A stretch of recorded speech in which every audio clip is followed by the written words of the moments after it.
Welcome. Is it showing live for you guys? I'm trying to look right now. It's letting me click on it. I got the alert. I think we're live. Is it showing live for you guys? I'm trying to look right now. There. Okay, now it's we're live. I heard myself talking. Yay! Hello, everybody. Yay! I'm trying to I'm still getting used to being double screens with looking at the actual camera and then looking at comments over here. It's so different. Yes. Hi, everybody. How cool. There's 86 people currently joining us for this live stream. So welcome, everybody, to AuthorTube Write-In. We have a special guest tonight. Kate Kavanaugh is joining us. We're going to be writing all the words together. So do you guys want to do brief introductions like usual? That's fine with me. Should we have Kate go first since she's the guest gets to go first. Oh my gosh, what am I supposed to introduce? Hello. Maybe what you're working on tonight? Okay.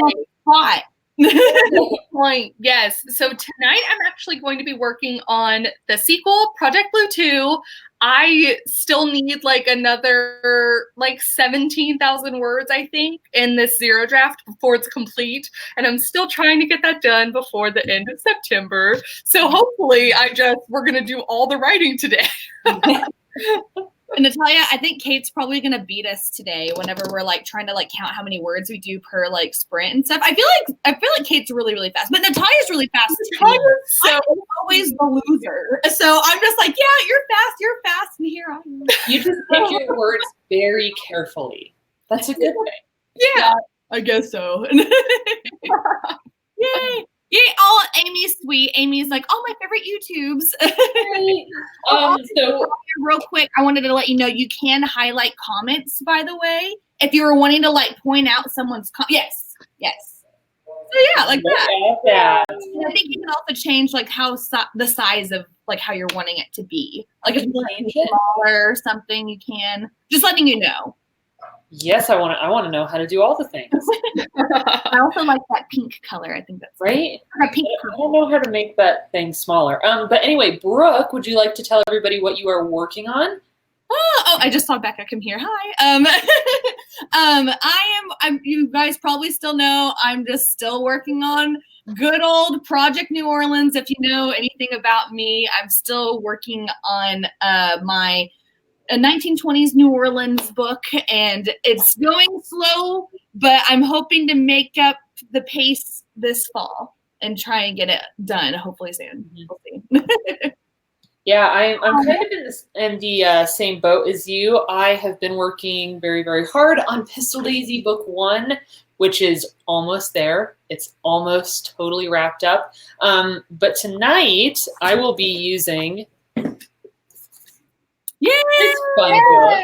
Oh, it's so helpful. I'll be using this, and I'm re-outlining Pistol Daisy Book 2. Very nice. I'll kind of be jumping back and forth between reading and writing stuff down. Yeah, I saw your vlog where you were kind of talking about your process of trying to outline again and stuff. So I hope everything's going good and that you're kind of figuring it out a little bit. Yeah, definitely. I have my board back there. I am up to the break into Act 2, and I'm not really sure what happens after this because I'm essentially removing 6 chapters and moving everything up so it happens much faster and the action is really moving because I have a tendency to write very slow scenes. So once I move all that up, I have to write a totally new Act 3. So. Oh, wow. That's fun. Now, when you say you're moving chapters, are you moving chapters where you're taking them out of the book completely, or are you just moving them around in a different spot? Yeah, so I'm taking out about 5 or 6 chapters. I'm going to take out the details that are really important and the things I really want to keep and put those details somewhere else. But for the most part, all of those chapters are totally getting chopped. And then the end of the book is moving up into Act 2, and then it'll have a new ending. Yeah, so it's exciting, but also kind of daunting. And I'm kind of in the same boat where I feel like I'm going so slow, but I just have to be okay with that. Right. The time, it's all good.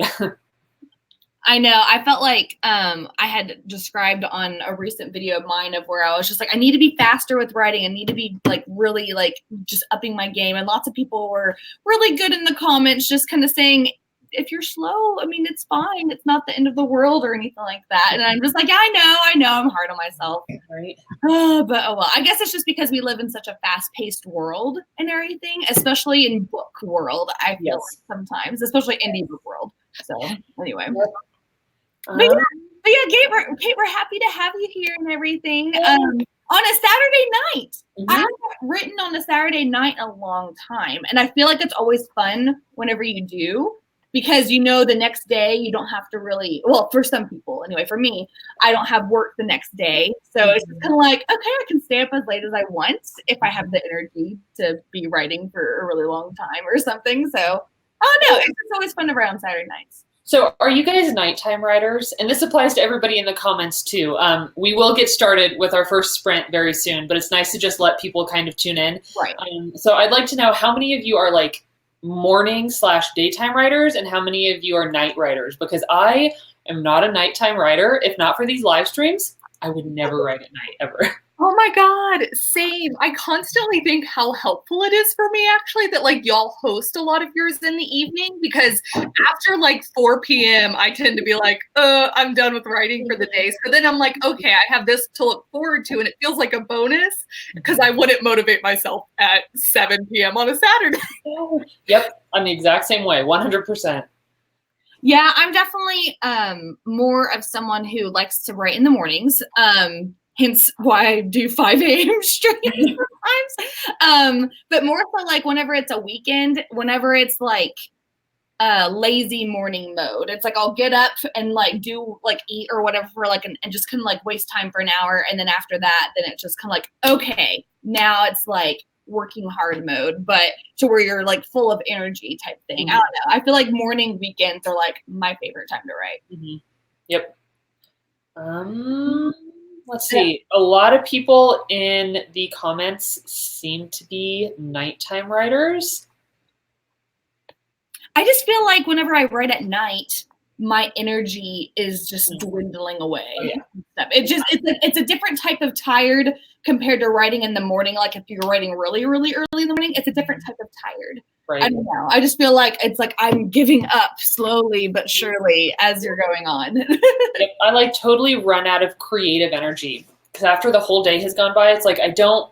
Maybe I can stay up and watch Netflix, but like I do not have creative brain power at nighttime at all. Yeah, for sure. It's the creative energy. It's the concentrating energy. Because it's like, yeah, I can stay up really late and watch any show for however long at night. But whenever you're like putting your mind at work, it's just like, dude, I don't know if I can do that. My brain is run through a lot already type of thing, I guess. So shall we go ahead and get started with a little warm up?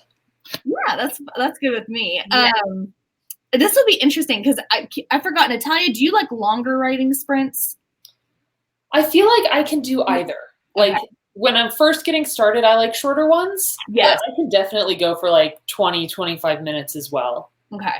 Yeah, I was going to say, I know Natalia and I usually like longer writing sprints. And I know Kate usually is like, let's do like 10 or 15. No, it's good for me though to have people that like push for longer. Because again, I wouldn't motivate myself to do a 25. Right. But you know, this is a good time to get it, and I need so many words, so I'm happy with as much time as we can get.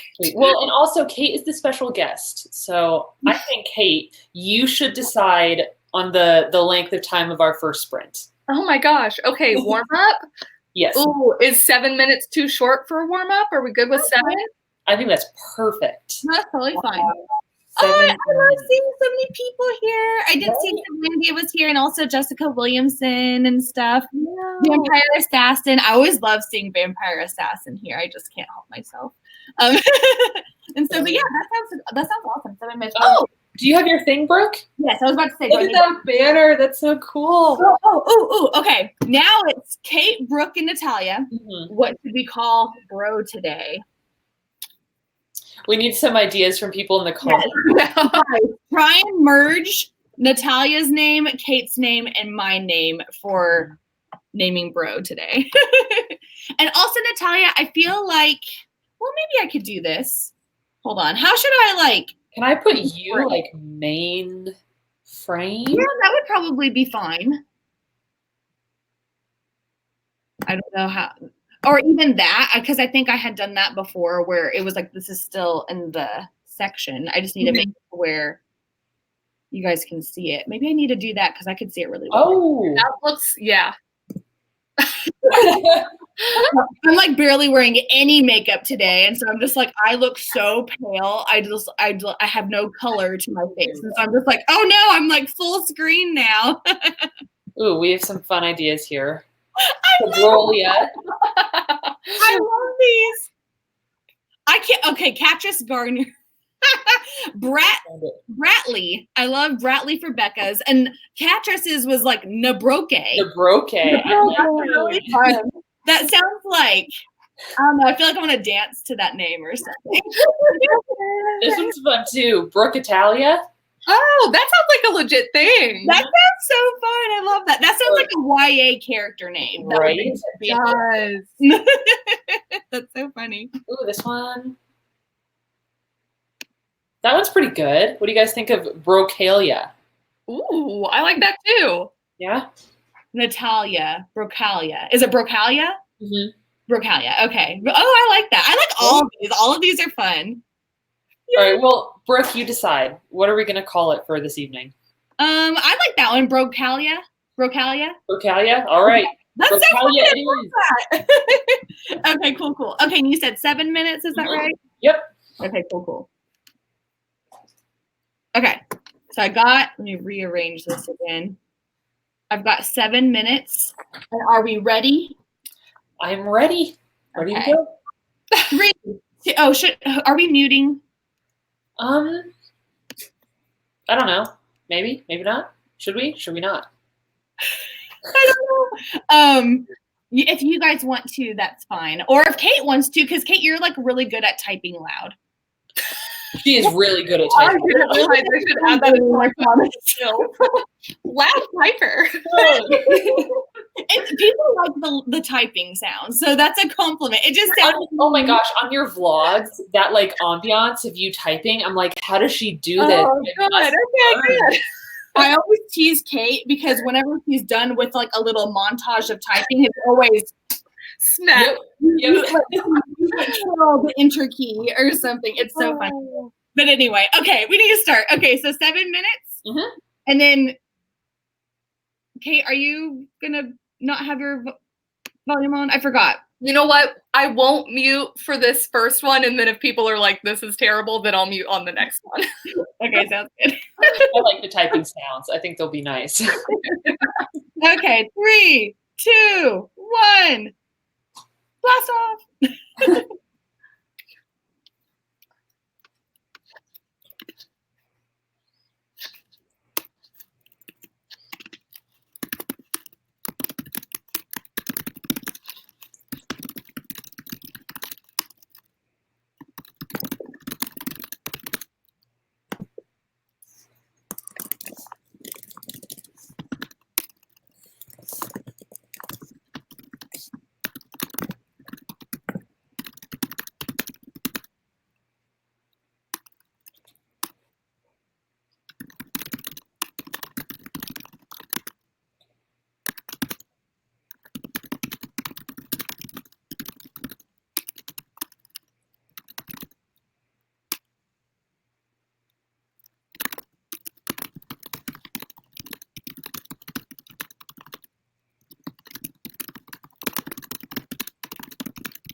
Okay, that's time.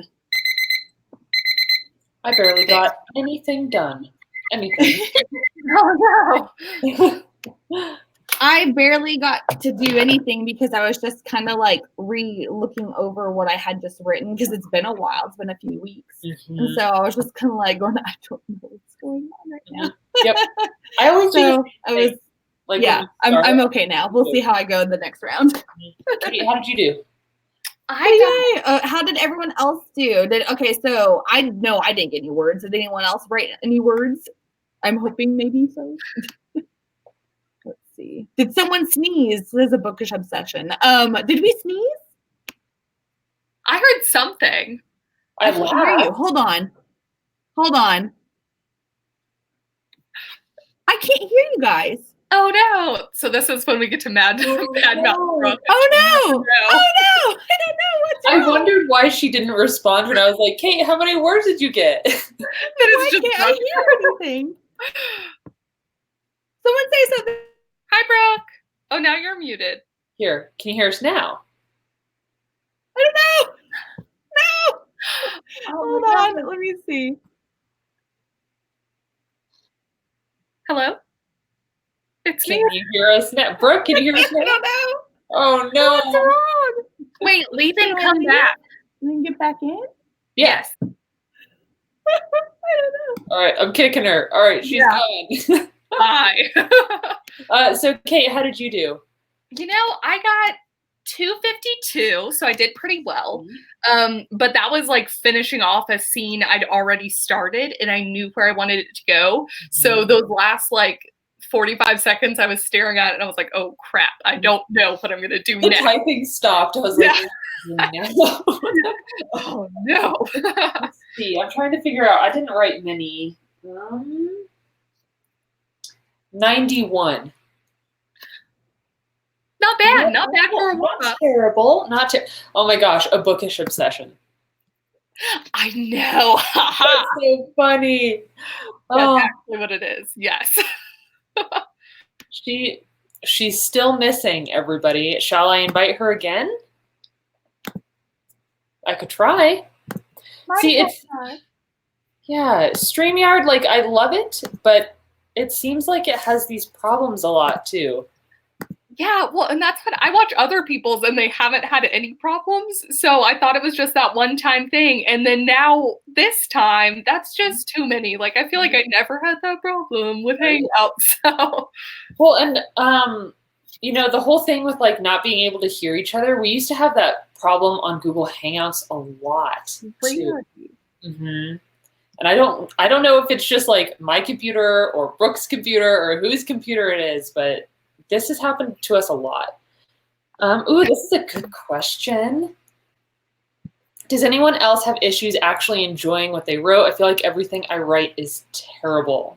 Do you have any thoughts on that? That is a good question. So this is why I always leave my stories to rest for like 2 months in between drafts. And actually, I don't go back and reread my drafts like during the drafting process. This is part of the reason I think I'm about to struggle now because I'm going to have to read a little bit in order to find where I'm at. Right. Because I think when I'm in the middle of it, I'm my most critical. Once I've given it time, even if like a lot of it isn't good, I can still find parts that I really like. So maybe give it some time. What do you think, Natalia? So Brooke, by the way, Brooke is trying to join, but it says her device is not connected, so we'll give her some more time.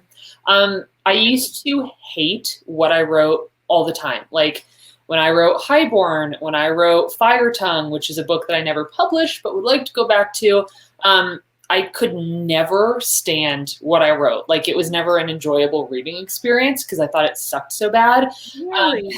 But I feel like it's getting to a point now where one, I have kind of accepted my writing style and I'm not trying to mimic everybody else because that really made me unhappy with my own writing. But my skill is also, you know, getting there slowly.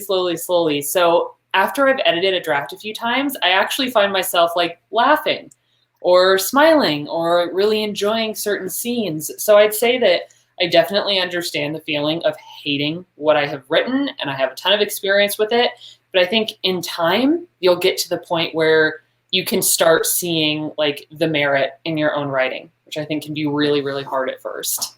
Yeah. Can I ask, how did you go through the process of like editing and knowing when to publish Highborn if when you yourself as a reader were not like super into it maybe, or like didn't like it? Mm-hmm. I mean, honestly, I rushed that book. I totally rushed Highborn because I was a new writer and I was so excited about what self-publishing could do for me that I just put it out there. So looking back, that book I don't think should have been published. And I feel fine saying that. Like, that's not a book that I ever advertise or market because it's like, that's not good work. Like, I don't, and I'm actually thinking about just totally taking Highborn and Way of Spears down, like, and unpublishing them. Mm-hmm. So, I mean, with those, I think I rushed it. Like, and the fact that I was just a new writer, I was a bit younger, and I was just excited, which I don't think is a bad thing, but it's definitely not a story that I like put up in lights and want people to read. Yeah, that's it. But I feel like everyone has to go through that. Even other published authors, they're always like, you know, the first book was like no good, or like it was my, you know, not my best or whatever. So, but like learned a lot from it. So yeah. Oh, there's some really nice comments. Amy said, Fire Tongue is so good. I read it on Wattpad and it was amazing. That's so funny, Amy, that you found it on Wattpad because I did put it there years ago. And I totally forgot that it was even there. And like people have reminded me like, oh, I read portions of this on Wattpad because it's still there. If you guys feel like going to read the first couple chapters of Fire Tongue, it's there. Would you ever publish something or like post something on Wattpad again? That's a really good question. I feel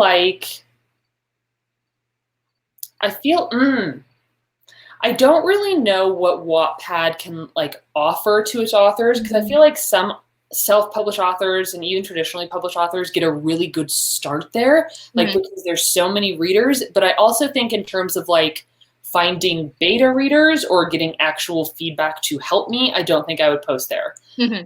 Because I had experience with a website called Scribophile. I'll type it in the comments really quick in case anybody's interested. That was awesome. And it was really good for getting like feedback from people because you got to post, you know, a chapter and then you were required to critique other people's work in order to keep posting.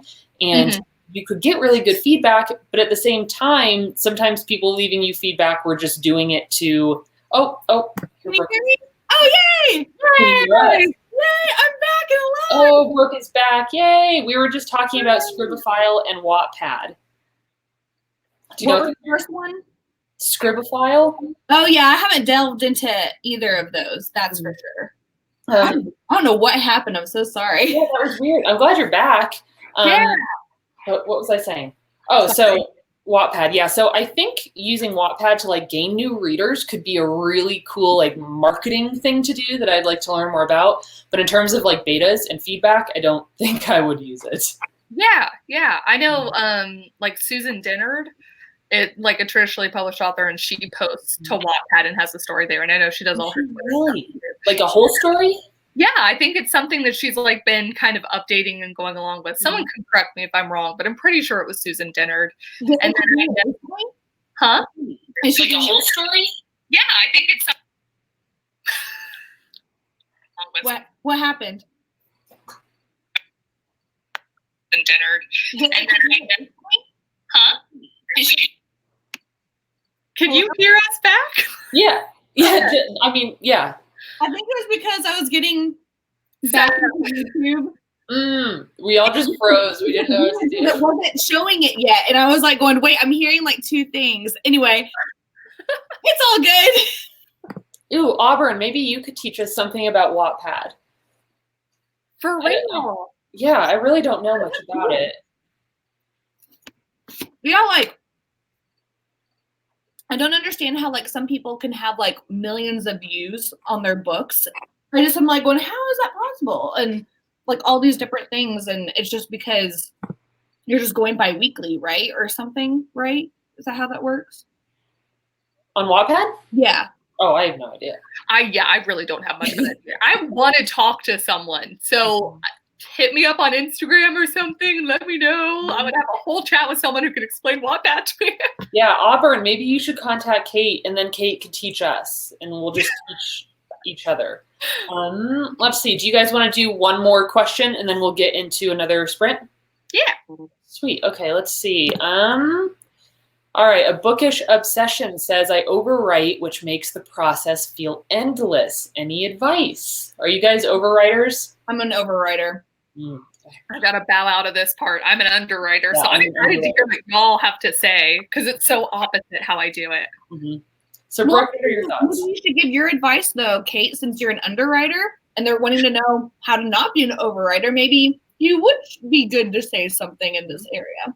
You know, this is one of those weird things that I think it's almost like it's not like plotter versus pantser, but it's kind of one of those things where it's just like your writing personality kind of falls into one or the other. Like, that's why I zero draft, is because I just write so short and very quick, and like it's kind of disjointed. And then I have to go back later and add more words in. So every new draft, I'm adding words. It's the opposite problem. I'm not having to cut huge things, although I do have to cut scenes sometimes. But so I don't know how to be an overwriter, and I'm not sure I know how to tell someone to be an underwriter either. And Kate, you do a good job with like writing the things that you know you're wanting to write down, where you're not wanting to write filler whenever you know you're not knowing where that's going to go at that point. Mm-hmm. You skip scenes a lot. I skip scenes. I feel like does help you get to the finish line for sure, a lot quicker.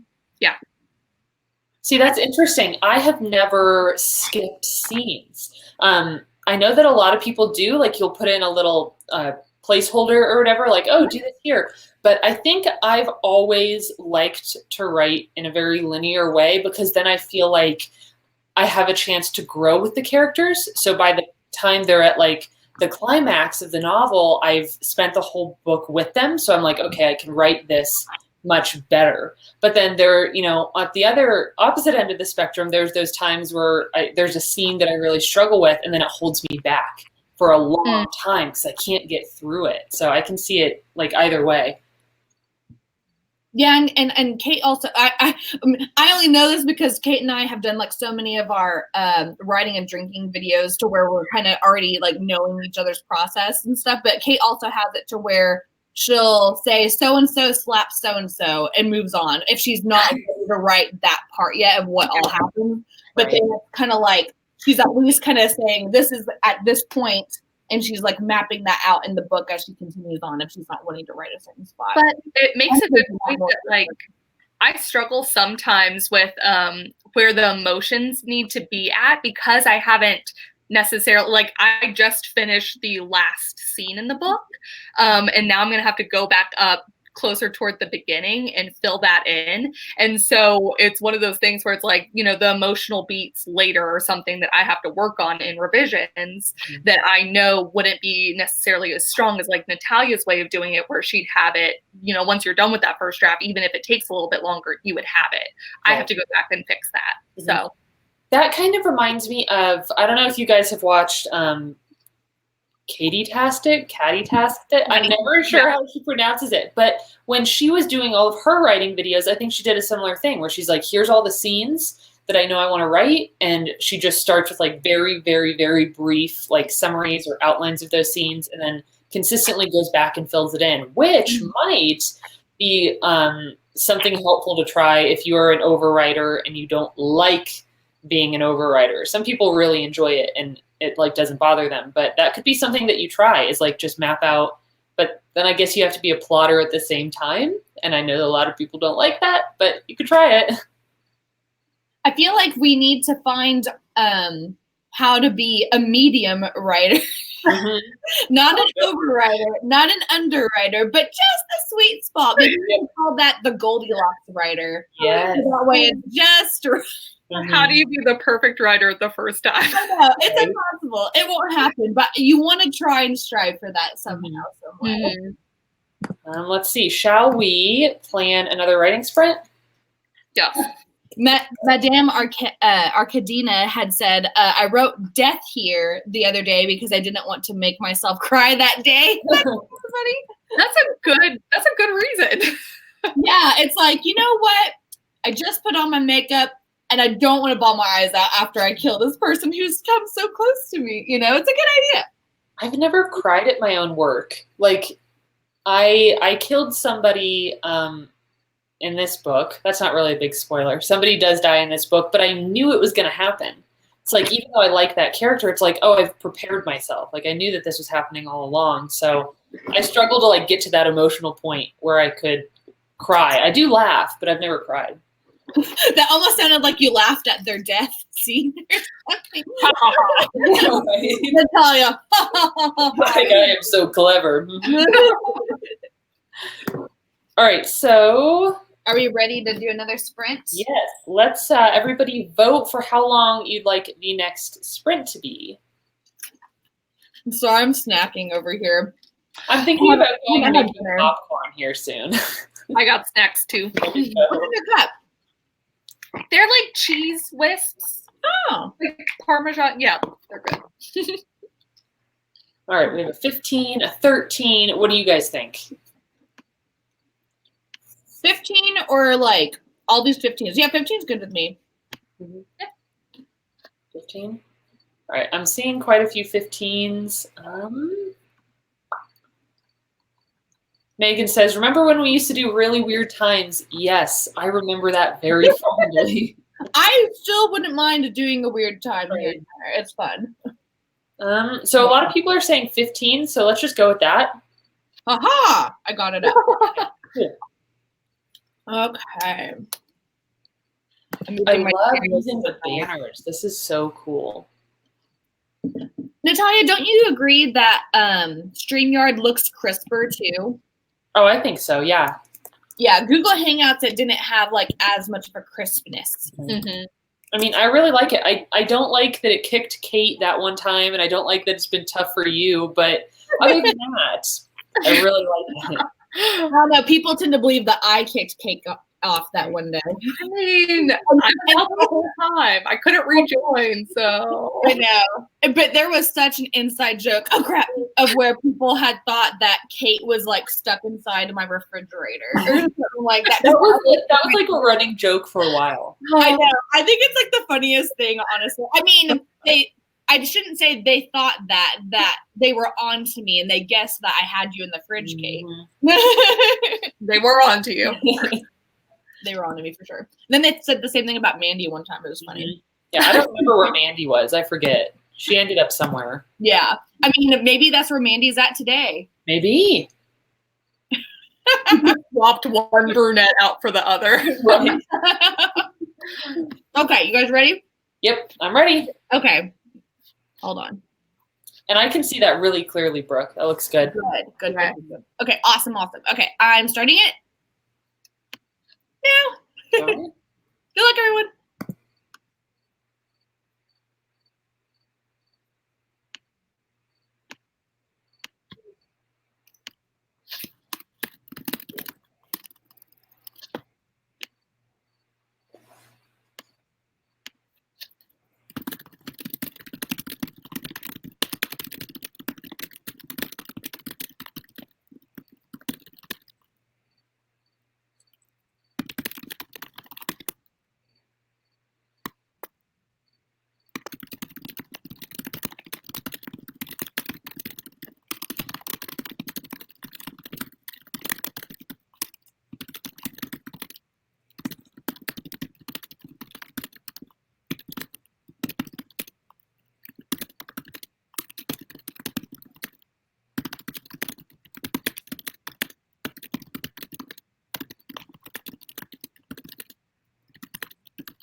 Boom. That was much better than the first one. Yay! How'd you do? Pretty good. Half of it was writing new content and half of it was editing old content. So I'll see how many words I wrote. Kate, did you say if you're doing any editing tonight? I don't think you did. I think you're writing. Yeah, I'm just writing this time. But that is the hard part I find about doing the word sprint, like doing sprints while you're trying to edit. It just doesn't feel like that's like, woohoo, I did it. But that is very true, because whenever I was more so editing, when I shouldn't have been editing probably, my book, it was just kind of like, man, I feel like I keep getting like pulled away whenever I'm just getting going too. Yeah, that was the thing of where I feel like that is harder to do writing sprints whenever you aren't able to like really zone in. Because I feel like whenever I edit, zoning in for a long time really helps me for some reason. Oh, how fun is this? I wrote 330 words, and so did JMBM Sims. wow. Yeah. Exact amount of words. That's awesome. Exact amount. Yeah. Brooke, how did you do? You're not editing, right? You're just trying to write it. Yeah. I did better. I was still kind of like looking over the last thing I had written, and then I was adding to it. I also like was going, okay, all this right here, that could be where it's cut out. Because I remembered whenever I had written that, where I was like, I'm not liking this. I don't like how this is going. And so that's where I had stopped, because I wasn't liking where I was going. So now reading through it, the last part of that portion, I just kind of moved down, and I was like, okay, if I want to delete that later, then I can. And so I'm like adding on to the part that I did still like, to where it's a little bit more of like, I feel like you just know in your gut whenever you're writing if this is something you're wanting, or if this is something that you're like, this is not going to be in here for very much longer. Yes, I know. I was just looking over the scenes to figure out where I wanted to start at. And since we just were editing our writing and drinking blog, I saw where we'd had our prompts in. And I have parts of it where I'm like, oh no, I'm totally keeping this scene. And then I did see one thing where I was like, oh no, I'm deleting that. That's gone. Natalia, did you happen to catch that blog just yet? I have not watched it yet. I saw that it's up on Kate's channel. Honestly, though, I saw you guys holding up all the bottles of liquor. I was like, oh, like, I can't stand alcohol. I saw you guys like, here we go. And I was like, oh, gross. But I will watch it. I'll get over my weird alcohol phobia, and I will watch it. You'll just know going, aw, bless their hearts. See us being like, this I mean, I'm the type of person, so Kate, where anytime we do a shot, it's like, make a taste. They're not tasty. Here's a fun question, if I'm understanding it properly. Let's see. In your current work in progress or any of your projects, any self-inserts? Is that really considered lazy writing if it fits the novel? So by self-inserts, I think you mean like inserting your own personal characteristics onto a character? Yeah. Is that what you guys think? So I'm interested to hear what you guys have to say, but personally, Song of the Dryad, like Charlotte ended up being so much like me, and I did not mean to do that at all. And I don't think it was lazy writing. I think it's just her story was really her story was my story. Like, it was so well suited to me that Charlotte also lives in a cute place in Colorado too, and everything. And there were a lot of similarities with it and stuff. Yeah, absolutely. So I wouldn't say that it was lazy writing. It just kind of naturally happened.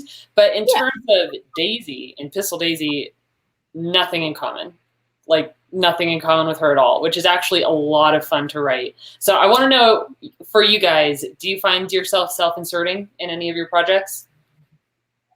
Probably go first, Kate. No. Okay, fine. I'll go first.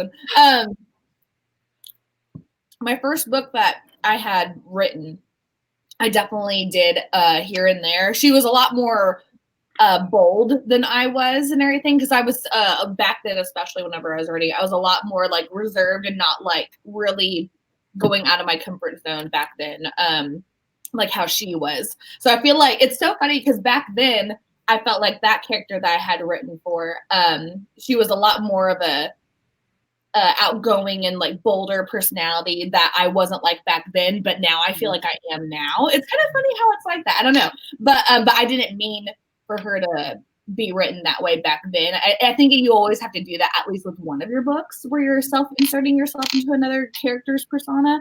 The character I'm writing now, I'm trying to make it to where we are different in several different kind of categories and stuff, just to make it to where, I don't know, I'm just pushing myself to work a little bit more extra hard and stuff. Mm-hmm. I wrote Harry Potter fanfiction ages ago, and I definitely had one of my first Harry Potter fanfiction stories. I definitely had a self-insert, like it was just completely me and what I wanted to be at Hogwarts. But I've had stories since, and I don't think I've ever had something that was a self-insert, but I definitely take parts of my personality and kind of infuse them in other ones, or like my weaknesses. If I'm like, I guess maybe sometimes I'm trying to work through my own weaknesses and I'll put it in a character. It's not always the main character. Sometimes it's a side character and the rest of them isn't like me, but I'm like, oh no, I see that, I know that, so I can write that kind of thing. But I actually don't think it's lazy. I kind of agree with CEO that if it fits the story, and if the reader can't tell, for me, I don't care if the author's like, yeah, this is just kind of how I think I would have done it, and so I made the character do it. Like, that doesn't bother me at all as long as I like the story. So, but if every main character you write is like that, then I'd be, but I mean. Right. And there are times of where it is nice to have, like, if you know the author, to like see that that's kind of them in some certain ways, because then you're telling a story that you have a very personal connection about, because you had gone through certain situations that your character had gone through, or kind of like someone, if they had like some type of handicap or something, to where if they wanted to have their protagonist write that, they're able to really give a good in-depth experience with how they went through for their character. So I feel like that's really cool if people were to do something like that, you know? Yeah, that's why I wanted to highlight this comment. It says, I often write characters like myself. I feel like it's a good way to explore things I struggle with in a more impersonal way. I totally agree with that. And I also think that when you're a new writer, it gives you something to work off of in terms of learning how to portray emotion. Like, because in my early writing, I definitely wrote myself into many of my characters because it was the only way I knew how to learn how to write emotion, like learn how to write these experiences that characters go through. And maybe like in time, it's just something that you're able to move away from. But then something else I was thinking of was for writers like us who are kind of, we put ourselves out there, we allow ourselves to kind of become known by our readers. And it reminds me of Christine Riccio. Like, she seemed to really have, written herself into her book again, but better. And she's getting a lot of, I don't know if I want to call it criticism, but maybe even criticism, because people know who she is. Right. So it's very easy to tell that she wrote herself into it. And I wonder if other authors, do that more than we realize, but they're not in the public eye quite as much. Or they can kind of get away with it a little bit more so. I mean, okay, so I haven't finished Again But Better, but she very much has like herself as that character. I think what she could have done to get away with that happening is if she said, I wrote this book and as kind of like me from back then, but I gave my person another name. I feel like she probably could have gotten away with that a little bit better, but it is different. I don't know. It is kind of, it's a nicer word than cringe whenever I saw that her character had a blog named Watermelon something. Like French Watermelon or something. Yes, it was that. And it was just kind of like, oh no, this is like too much cookie cutter to me and stuff like that. So I was just like, oh, I mean, it's her first book and stuff, so that's gonna happen and everything. I thought I haven't finished it or anything yet, but I liked where the direction was going and stuff. But yeah, it was very much a lot of reminiscent of Christine in the book for sure. Which which isn't a bad thing. It's just kind of like, the author and stuff from all of her videos. And so it makes it harder on her, because if nobody knew her, then it's like, oh, look at this really interesting character that has all these things. Right. And another thing I wanted to say regarding all this is that we know what Christine likes because of how she, like her fandoms. Like, she always says how Lost is a great love of hers. And like Harry Potter and like all these different things. And she references things all the time in her books. I think what you could do is have your character like something that you don't like. Like, I don't care for Nirvana. Have my character like Nirvana. You know what I mean? To where it's like going, yeah, my character, she has a different taste of music than I do, or something like that. I don't know. I feel like that's a thing of where we'll have our characters like lots of things that we like. And we could have it be a little bit more diverse with giving them something that we don't like or something. So that way it's just a little bit more variety. I don't know. That's just, Well, and I know my one thing because I would have been interested potentially in picking up again, but better, but I read a lot for like escapism. I think I would have a hard time if all I'm thinking is, look, it's Christine. It's actually Christine every single page, and I think that, yeah. So I feel like the publisher should have helped her out with that, like a little bit more, or like change the marketing of it or something. So, I don't know. Yeah, that's why I said, like, if she somehow was to say, this is pretty much like my time of whenever I was studying abroad. Like, if you said something like that, then it would be to where this would be not so much a conversation to be had. You know what I mean? I don't know. Yeah. So I saw one more question. I think we should chat about this one and then do another. What are you freaking out about? I saw Danielle's comment about, are you going to see Downton Abbey? I'm going to see it Sunday. I saw it today. Oh, is it good? I bet it's so good. My heart was just so happy. It was just so good. Danielle, you're going to love it. Anyone who loves Downton is going to love it. Oh my gosh. It was great. Sorry, I saw that and I was like, Downton. Oh God. Anyway, it's such a love of mine. Where's your pillow? I spelled that wrong. Okay, anyway, what was I going to say? Oh, do you need to have finished the series, Brooke? What? Do you need to have finished like the whole show in order to go see that movie? Because I've watched most of it. You could watch it without, but it's so much more better whenever you have finished the series. You could watch it without. And I think if you watch it without finishing the series, it'll make you go, oh, well, I really enjoyed that. Now I want to see what happened before the movie. And stuff like that. I think that could be a thing. Mm-hmm. And so, anyway, I just like totally dove. Oh my God, so funny. Okay, so let's answer this question. So any advice on keeping the passion for a story long enough to finish it? I'm really bad at finishing projects. Oh, I have so many thoughts on this. Kate, do you want to start? Oh man, I also have so many thoughts. I have so many abandoned first drafts. Let me say that first. Like just so many. And you know what? This is actually my first time working on a story that I want to have be 5 books. So this is the first time I'm experiencing a project that feels like a really, really long one. But if you're just talking about like between revisions, it took so many first drafts for me to like actually return to a project in order to fix it and like understand how to revise and like want to do that, honestly. So I guess I don't have any advice other than like it takes time. Sometimes it's the right project. And then once you like complete one, you're like, oh, I know how to do this now. And that's helpful. But I'm really nervous about this 5-book thing. I'm really liking the sequel right now, but I still have 3 more books I got to attempt to write. So we'll see. I'm jealous that you can also like genre jump and story jump from one to the other. I think that's so cool that you're able to do that. And then also, I think Kevlandia does that too, where he will jump from book to book that they're writing and stuff. So I would do that. I think it would take forever and a day for me to actually finish the book because of something. Whereas I feel like you guys have more like your shit together with it all and stuff.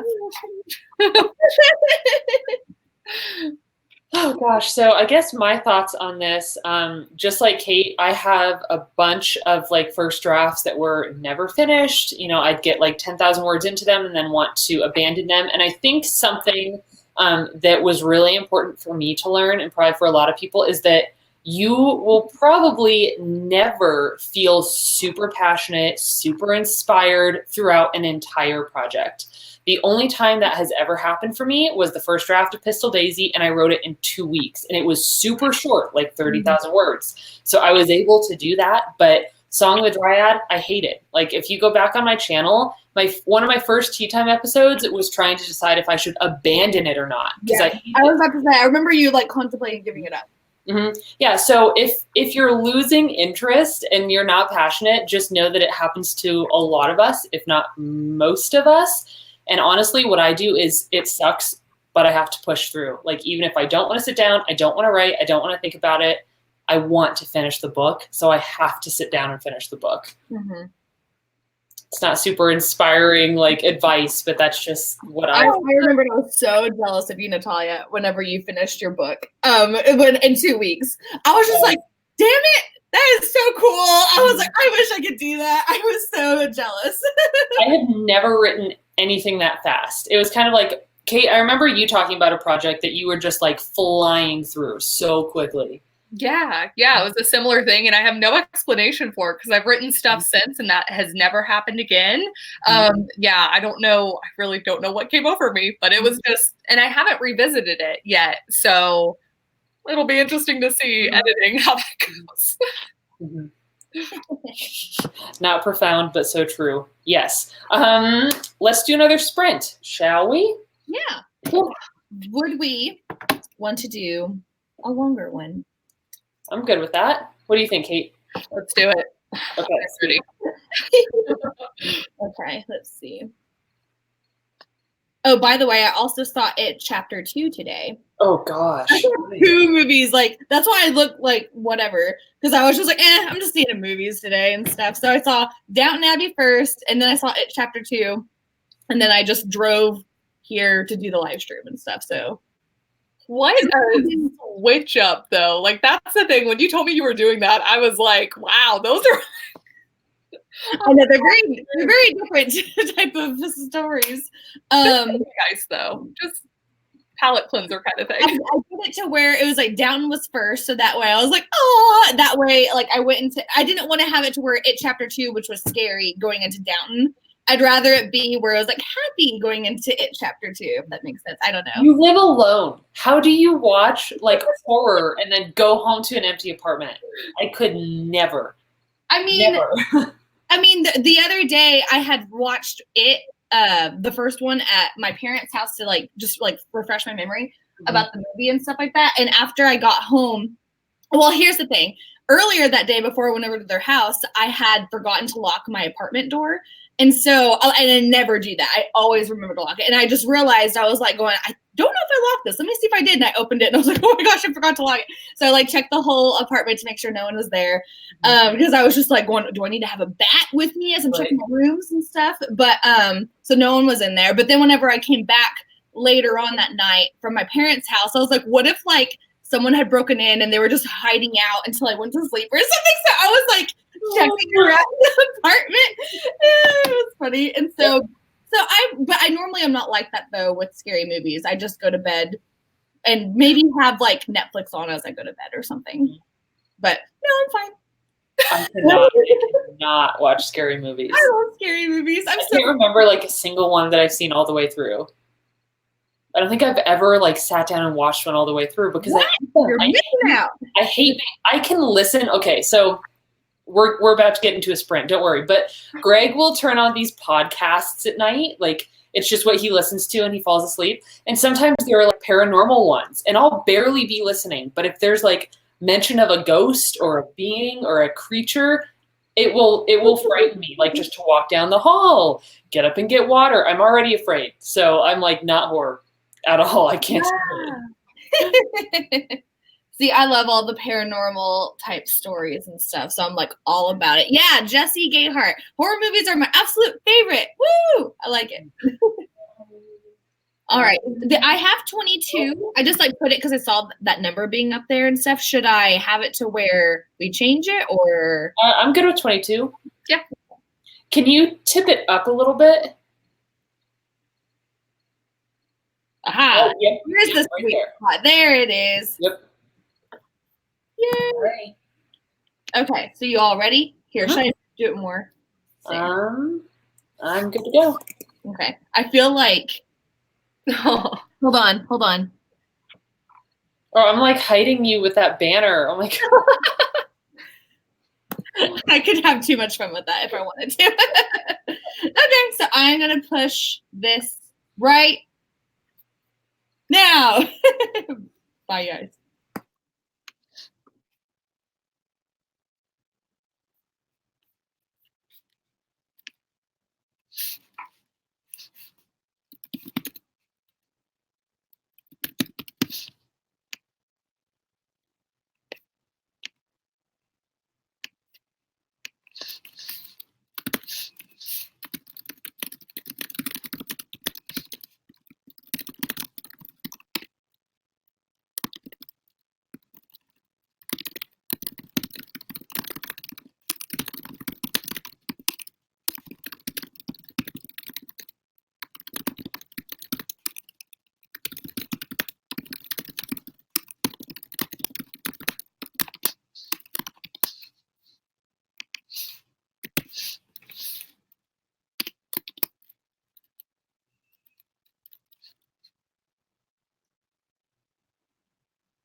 Sorry. What is happening with Brooke? There's so many emotions going on. Now I have to watch her.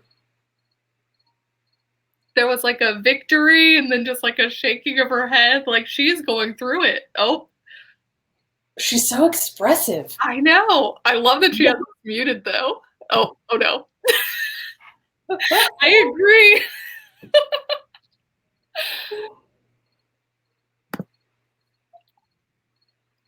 She really has. Right. Oh my gosh. I just remembered I was still unmuted. I can't remember this character's name. I renamed him, and I was like, "What did I rename them?" I'm trying to like find where it was that I had renamed him. I can't find it, and I'm like, "It's gone. The perfect name." Anyway, I'm freaking out about it. I can't find it. Oh well. Oh man. Well, you were super entertaining. I'm so sorry. I will get back to writing now. You're fine. I was just like, oh my gosh. I'm very like expressive on the streets. Oh.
Why too far?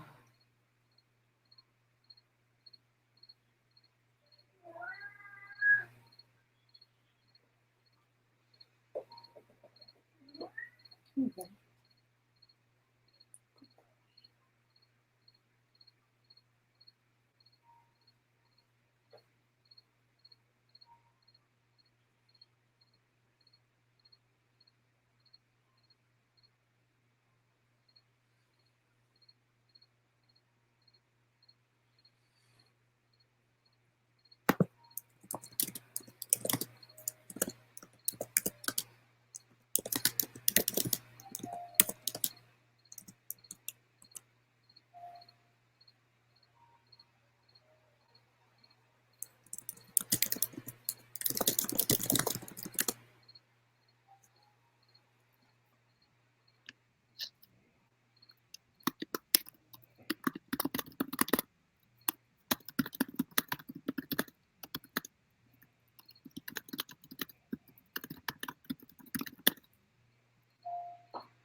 Oh, all right. What did we decide to call this again? Oh gosh, I do not remember. That's so far back. I know. I was just kind of like going, I can't remember what we had called it. Bro, Calia? I cannot remember. Can any of you guys remember in the comments? I feel like they all know so much better than us. Yes. Yeah, Jennifer Brown and Shalina and Andrea said Brocalia. Yep, that's it. Oh, and that sound that you guys are talking about, it was the neighbor. He has a very loud motorcycle. Wow. Lovely. It's lovely. All hours of the day. Do you Oh, I was just gonna say this morning, someone outside had a motorcycle and they like were vroom vroom vrooming it at like I want to say like at 6:45 in the morning, and I was like, that would wake up everyone in this section. I was like, how dare you? Because it was like so unnecessary. I don't know, because it wasn't like just one time. It was like several times, and I was like, dude, are you kidding me? But oh well, it's fine. Tifa is working on world domination, but that just wasn't part of his plan. Jessica. But yeah, did everyone do good? I felt like I did okay. I did better that time than any other sprint, but I still wanted to have done better. Yeah, I couldn't found the name. I found the name. I was like, I didn't realize, okay, like at one point I had muted the screen or muted everything here, so I couldn't even like hear the typing sounds because I was just kind of like, I don't want to hear typing this there's like a hair.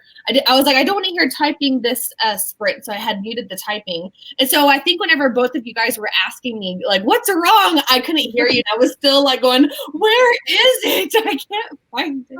It was so funny though. We were talking for a good 30 seconds before you realized. We just got to watch. Oh God. I mean, that's a big reason of why I mute myself, is because I will talk out loud to myself about like what's going on in my book. I'll be like, this is dumb, or that was what she said, like as I'm like typing or something, and I'm like just doing jokes to myself. I don't know. Having fun with it. Yes.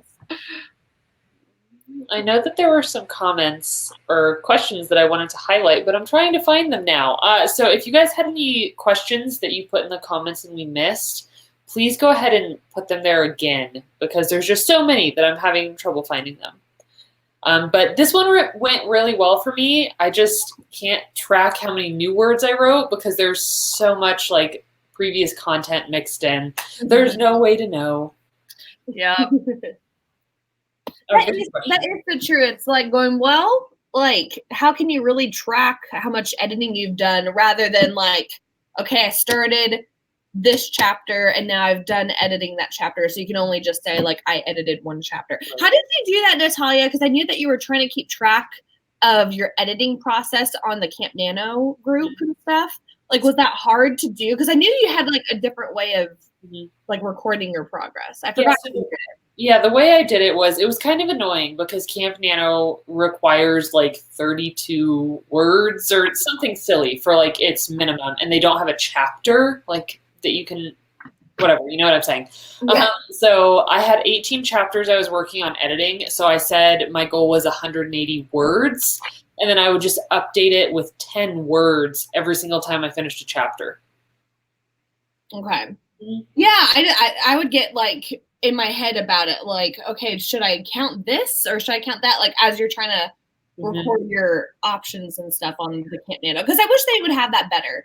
I think that's something they should add for next time is chapters. There's so many people do work by chapters that it's just like why isn't that there? I don't understand. All the other options, right? Let's see. I saw a good question. How do you feel about having multiple projects at once? Kate has lots of projects. Yeah, that's my opinion. Multiple projects are great. I like jumping between them. You definitely don't progress as quickly in an individual one. But I think that it's just nice for me so that when I do get stuck in one, I can switch to something else. And I think it keeps my interest a little bit more. I do have like my own rules for which projects can be worked on at the same time. Like I don't work on 2 young adult stories, both told in first person at the same time. But otherwise, I love it. Brooke, have you ever worked on 2 projects at once? Kinda. I have it to where it's like I have to really have full focus here. I can't do 2 projects in the same day. It definitely has to have full focus be on one thing. Like I remembered watching a couple of Kate's vlogs where it was like, this morning I'm working on this, and then now I'm switching over. I can't do that. but yeah, for my majority is Project New Orleans and stuff. But yeah, that's like for sure like my main thing. Monique had a question, and I'm probably silly for not knowing what intellectual means.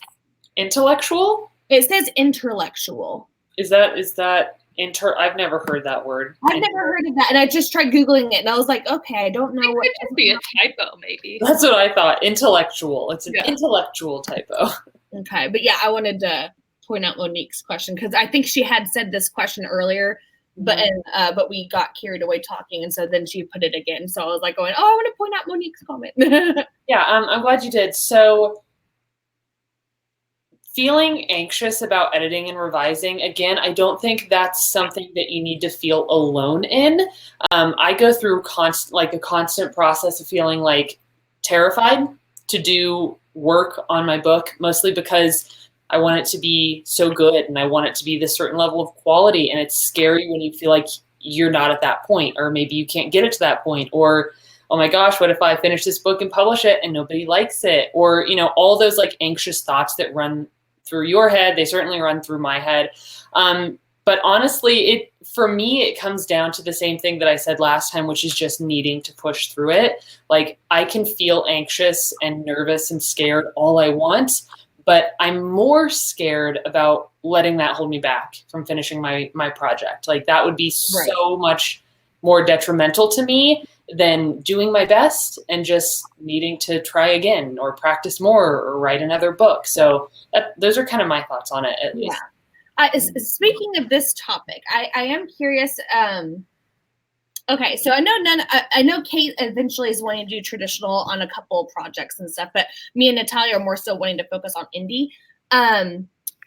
Because Kim Chance had lots of struggles with like imposter syndrome and anxiety with like all those things that you had brought up, Natalia, it makes me wonder how different like anxiety would be for indie authors versus traditional writers and stuff, because they have so many more things that are like on their shoulders regarding like their publishing house or their agent and stuff like that. And also trying to be doing what other people are wanting you to do rather than you putting everything on yourself for other different reasons and stuff. I wonder like how different anxiety would be. Like Kate, because you're wanting to do hybrid stuff. So I wonder, like, once you eventually like do both hybrid or traditional and indie, I wonder like how different anxiety would play a part, like in different ways. You know what I mean? Yeah, I am curious. I think some of that though, and I'll admit to like not watching a whole lot of Kim's stuff. So maybe I should go back and watch some of that so I know more about what you're talking about too. But like, I feel like in some ways the trad pub industry has like built in barriers that people feel like, you know, you've been accepted because you have an agent and you've been accepted because a publisher wanted your book. And like, even though I do think there is a lot of imposter syndrome there, I think there's also the struggle because when you're indie, you are doing it all yourself and you truly like, you know, even when you're hiring someone to do your editing, that's still you hiring someone. You don't know how readers are going to react. I think it is just they're both anxiety inducing, but they're different levels. So Natalia can speak to that more, having published so many books now.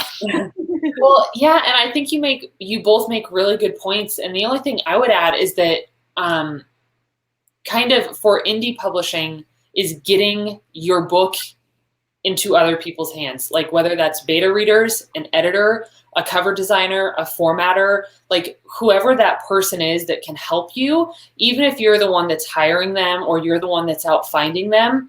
Personally, for me, it makes me feel much better when I know that other people have helped me. Like having somebody design my cover, it's like, okay, great. I hired a professional. I have a beautiful cover and I don't have to worry about it. Like it's cool. Or, all right, I've had 20 beta readers or I've had 40 beta readers and these people are really helping me hone this story. And I think that imposter syndrome or anxiety or stress like that will always be there because we want our books to be loved and they can never be loved by everybody. Like we just have to accept that. Like nobody will ever always love everything that you write. But when you're able to have other people on your team as an indie publisher, I think that helps a lot because I've noticed that because with Highborn and Way of Spears, I did everything myself. Granted, I was totally new to it and I had no idea what I was doing. But now, after Song of the Dryad and Pistol Daisy, I would never go back to making all of my own book covers and doing everything myself because it feels so good to have those people on your team helping you out. And I think there is something with traditional publishing too, where it's there's the stress of having to hit certain numbers, whereas with indie, there's obviously, it's a little bit harder to get into bookstores potentially, but you have full control. So, and you at least have a way to attempt to combat the anxiety. Whereas some traditionally published authors, there are numbers that they're expected to hit. And I think that's really anxiety inducing too, because you can try your best, but I don't know, having that external pressure is really terrifying. So especially if you're wanting to write a series and you're knowing your book has to sell X amount of books in order to get the okay to write your second book in that series type of Yeah. thing. And I mean, we kind of got to see Kim go through that a while back when. Because I mean, there was months where she had no idea if she had the okay.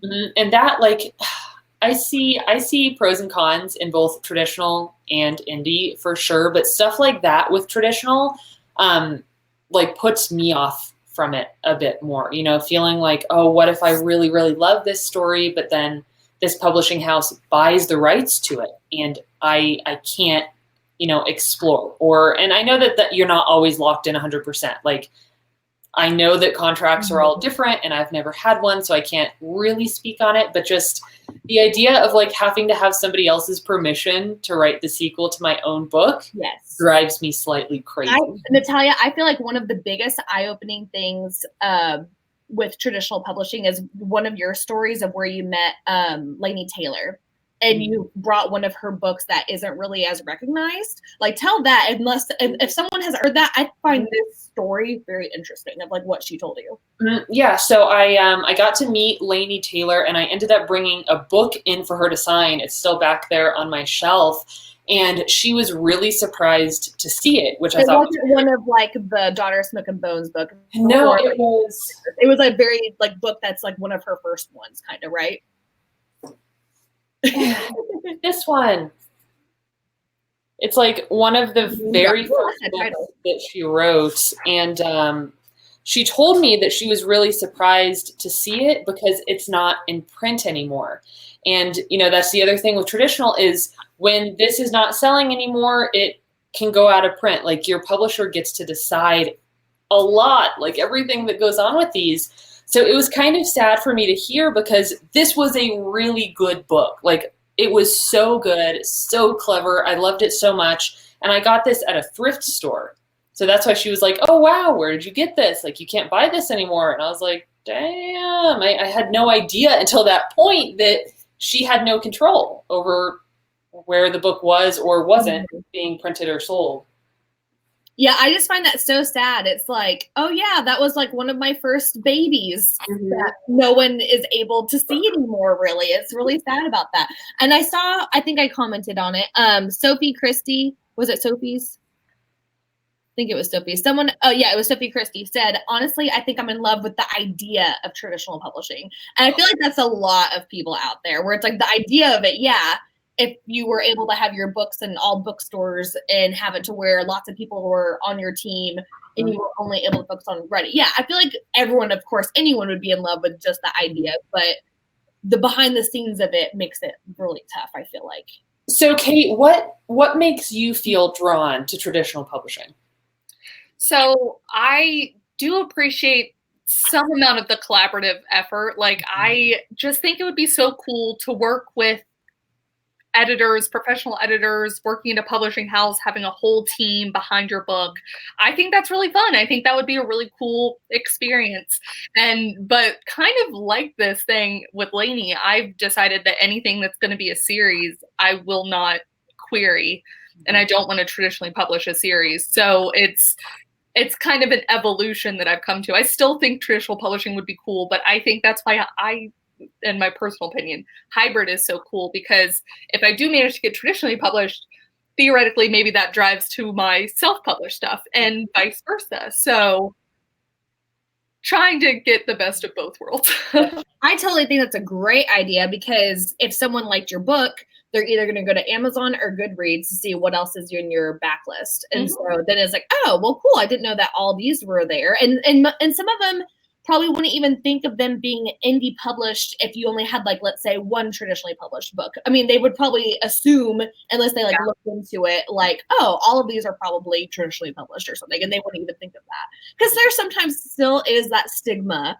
you know what I mean, to where if someone found you through traditionally publishing somehow, some way, then it'd be a way of opening them up to indie if you were doing hybrid. You know what I mean? Well, Natalia, have you had experiences where people have, like, maybe within the last 2 years, because I feel like it's been more and more popular to indie publish, but like, have you had bad experiences where people have judged you or your stories for being indie?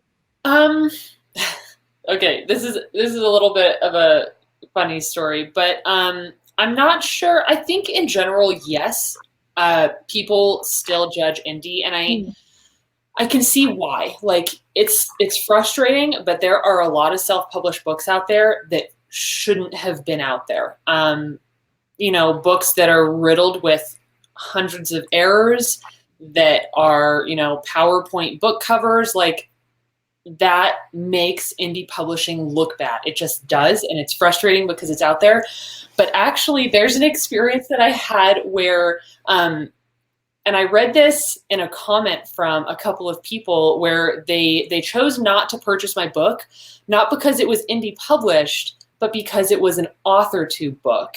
And they were associating my work with the work of a different AuthorTuber that they didn't like, and they didn't like reading her work.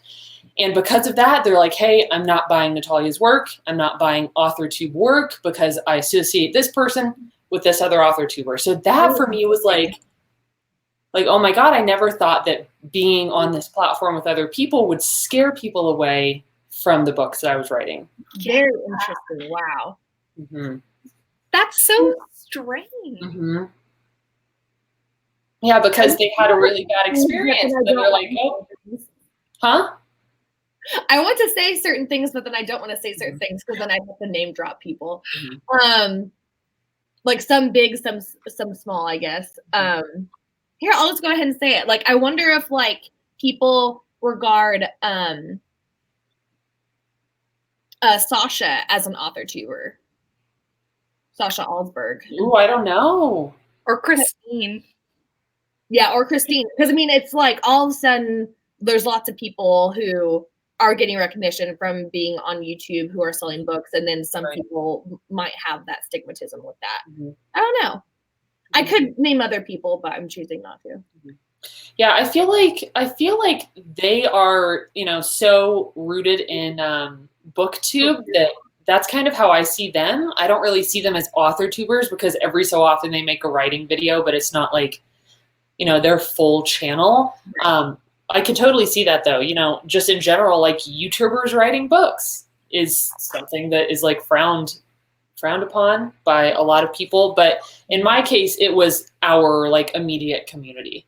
Somebody had read this person's book and they were like, oh, that was trash. And I'm not spending my money on another AuthorTube book because it's probably trash. And I was like, oh. That's so crazy. So they're not opposed to reading indie books. It's just because that's such a weird, I feel like there can't be that many people like that. I hope not. I really hope not. I just saw a few comments and I was like, oh no, don't associate me with that. Well, there's probably people out there. I mean, I've seen certain comments where it's like, well, I try and support indie books, so I try and avoid traditional published books. I feel like there's always going to be people who would avoid some things because some people really do want to support the indie community and they try and stay away from traditional publishing. Maybe not all the time, but they try and make an attempt to stay away from certain like trad pub books and stuff.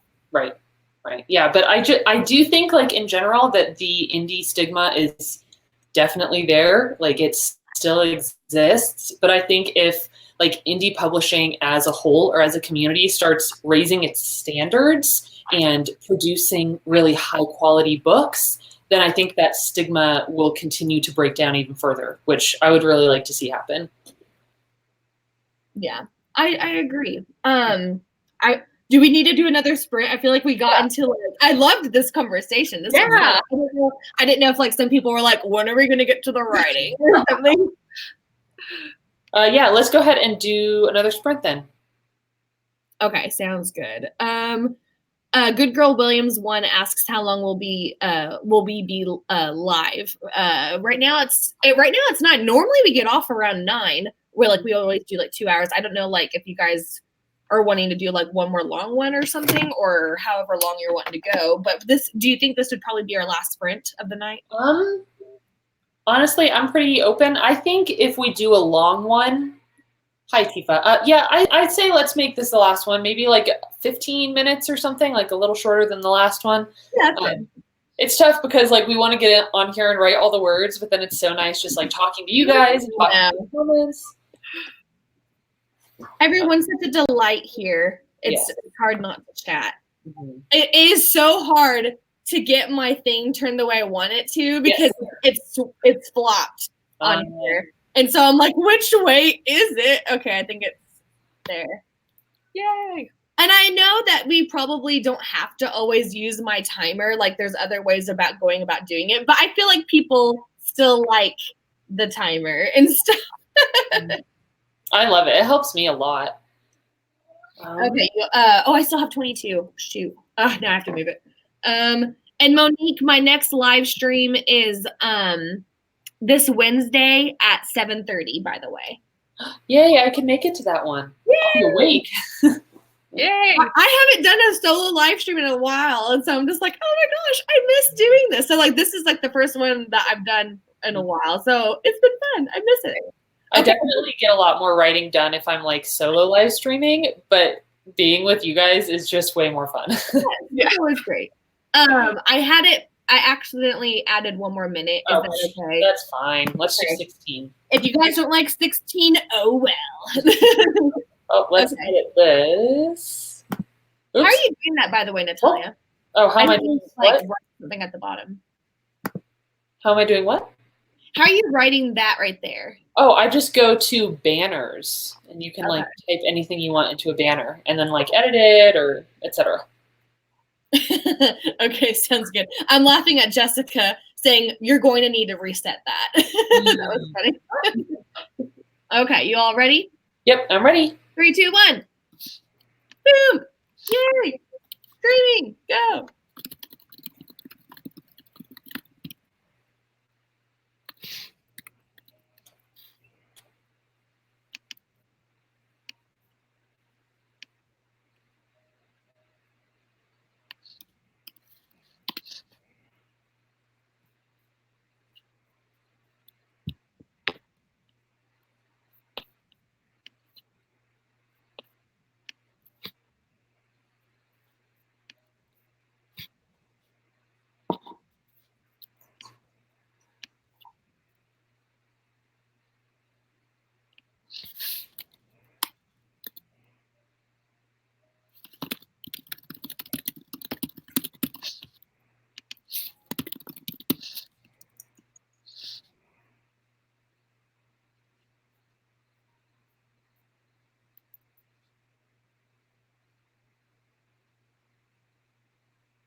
Okay, it's so funny to me that you guys can hear the crickets here. It's really nice. Wow, because I saw people talking about crickets and I was like, oh, I'm listening to them right now. I did not make the connection. I didn't realize they were that loud. Oh It's no. like the perfect ambient noise. I know. I'm the same way. I love ambient noise, especially mixed with music. It's like both of them combined is so nice. Real quick, I'm not trying to make this about me, but some people are asking me if I was doing a Disney vlog. I'm not. I'm sorry. I like to enjoy myself at Disney and not worry about what I'm like getting footage of. So that trip was just for me. I'm sorry. But Natalia, I don't know if you saw or not. I was showing off my new mug I got from Disney. Oh, it's so And cute. it also has a Belle quote right here. I want adventure in the It's so weird. It's like one of my favorite quotes. I love it. Perfect. If I end up getting that same mug when I go, I swear I get a mug every time too. I got 4 mugs. I kid you not. Like I got 4. So that was it was really bad. I was like going, since I have my new mocha obsession, I'm getting lots of mugs and I love this one. This one's probably like my coziest type of mug because it doesn't look like a cozy mug. And like, I just feel like this is going to be a good nano mug instead. Kate, don't you have a nano mug? I do. I have 2 of them mug. now. Yes. I want one. Oh, speaking of nano, are you guys nanoing? Of course. Yes. Good. Okay, we're all nanoing. We should do a nano sprint or a nano live stream together. Yes. Oh, for sure. I love nano. It's really magical. It is. I don't know why. It just totally is. Mm-hmm. Yeah, it's my favorite time of year to write ever. Like, even though it can be like so stressful and miserable, it's still my favorite. It's amazing. It's so amazing. Like, I can still remember the very first time I won NaNoWriMo because it's so like nostalgic. Remembering back on it, I just like it makes me feel cozy to remember that. I finished my first nano with Natalia and Mandy. That was Yes. fun. And also other people as well. Oh, It was fun to have it to where I was like, yay, it was just fun. Yeah, I think we both finished during that live stream. Yeah, we did. Mm-hmm. That's amazing. That's so cool. Yeah, it was so much fun. Maybe I'm gonna. Okay, do you guys go back and watch your old videos, like just for nostalgia? Because it's Sometimes. I also do it to like improve like my AuthorTube game, if that makes sense. You're like, what did I do wrong? How could I? Yeah, to where I was like, Brooke, that was so stupid. Like not just like stupid, like as in my personality, but like why would you leave this in? Like that was so like just laggy or something like that. That's how I kind of improved myself. Yeah. But no, I think it would be interesting, like before Nano starts, to watch your Nano vlogs to see like how you were doing things, and it might make it to where, you know, not to do something that you had done back then that you had watched and that you had forgotten about. Mm-hmm. Yay, prep tour workbook from the Yeah, this is a great time to mention it. So I know that I have a lot of new subscribers to my channel that I didn't have last year. So if anybody here is doing Nano and you feel like you need a little bit of help, like coming up with story ideas or anything, I do a Preptober workbook every year, 100% donation based. You just give what you can and what's comfortable for you. And it's so close to being ready. It comes out on October 1st. If anybody's interested, you can find it on my website, natalialee.com. Small plug. Plug. Yeah. I think it's really smart to say you're taking donations for it, you know, rather than like it's at this mega high price or something. I think donations is like a great way of just kind of like however you feel, because some people might just be like, I feel like I only have the money to spend this.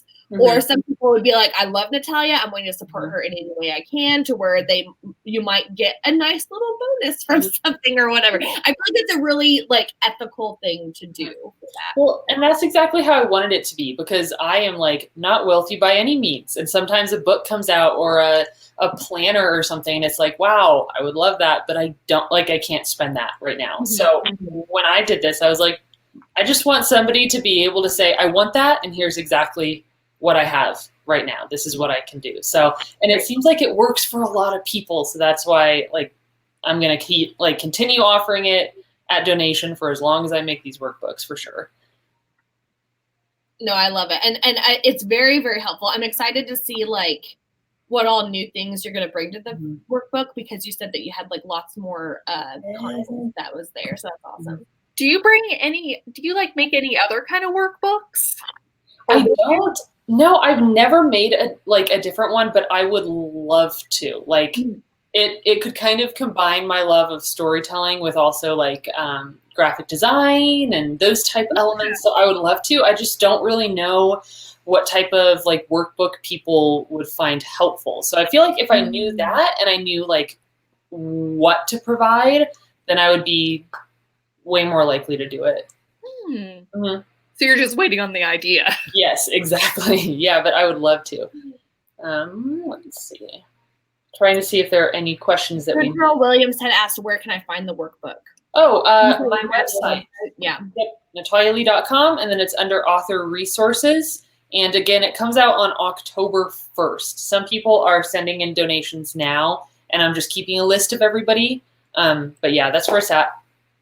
I just wanted to point out that Sarah Keefe earlier had said that she Sarah had either said this will be her 17th Nano or that she's done Nano 17 times. That's amazing, because this is the 20th year, isn't it?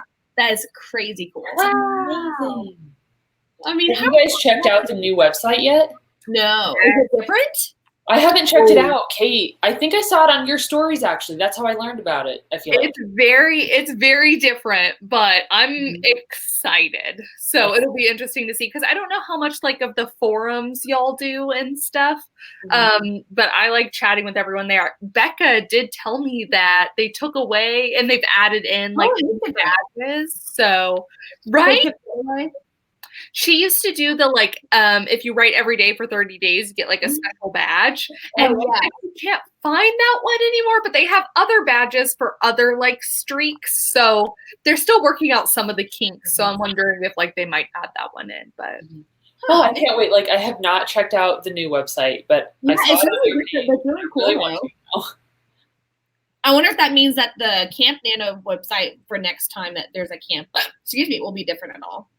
I think they're trying to like combine them all together so that there's no longer. I think they should have it be on one site. It just makes sense. I don't know. I'm logging in. If they still keep it themed differently, I think that's fine, because I like the camp little aesthetics of the Camp Nanos and stuff. Yeah. But I do think it would be nice to have it just all in one place. I need to update. I think on all of my YouTube videos, I have like a "Be My Buddy" on NaNoWriMo kind of thing. And now I think we have to update that, because it changed a little bit, like the URL. Kate, could you still log in with your old login, or did you have to? I did my old normal login, but I had mine to where mine was like kind of like an autofill type thing. So I'm sure, Kate, that's probably how yours was too, maybe. Yeah. So it recognizes you. It's not like because I'm on Greg's computer. There we go. Ooh, do you guys want to see? I could share it to everybody in the thing. Yeah. I like the share screen thing. It's cool. Let's try it. How much is the most that they've ever like received in donations? Nano? I don't know. Yeah. I'm not sure, because I did, I'm not sure, because they do like a Project for Awesome, which happens like right after NaNoWriMo time-ish. And I know that they get like grant money from other places or a lot of matches. I know like Marissa Meyer did one day where she matched all the contributions or something. Oh, that's cool. Yeah. The Lunar Chronicles, or at least one book in the Lunar Chronicles with Nano, right? Yeah. So I don't know how much they get overall, or how much the most is. But I wonder how much like the biggest donation they've ever had was. Because I mean, it's showing here that there's over 4,200 people who donated just this year, and that there's almost 500,000 that's raised. So it's like some people have got to be donating mega. On the old website, they had a section where you could see all the people who donated, and I don't know that they had money things, but it was like little phrases they used. And so you'd see some people in like there were only 5 names listed. And I was like, you're donating probably like 5 figures at least. Right. So, Goodness, that's crazy. Wow.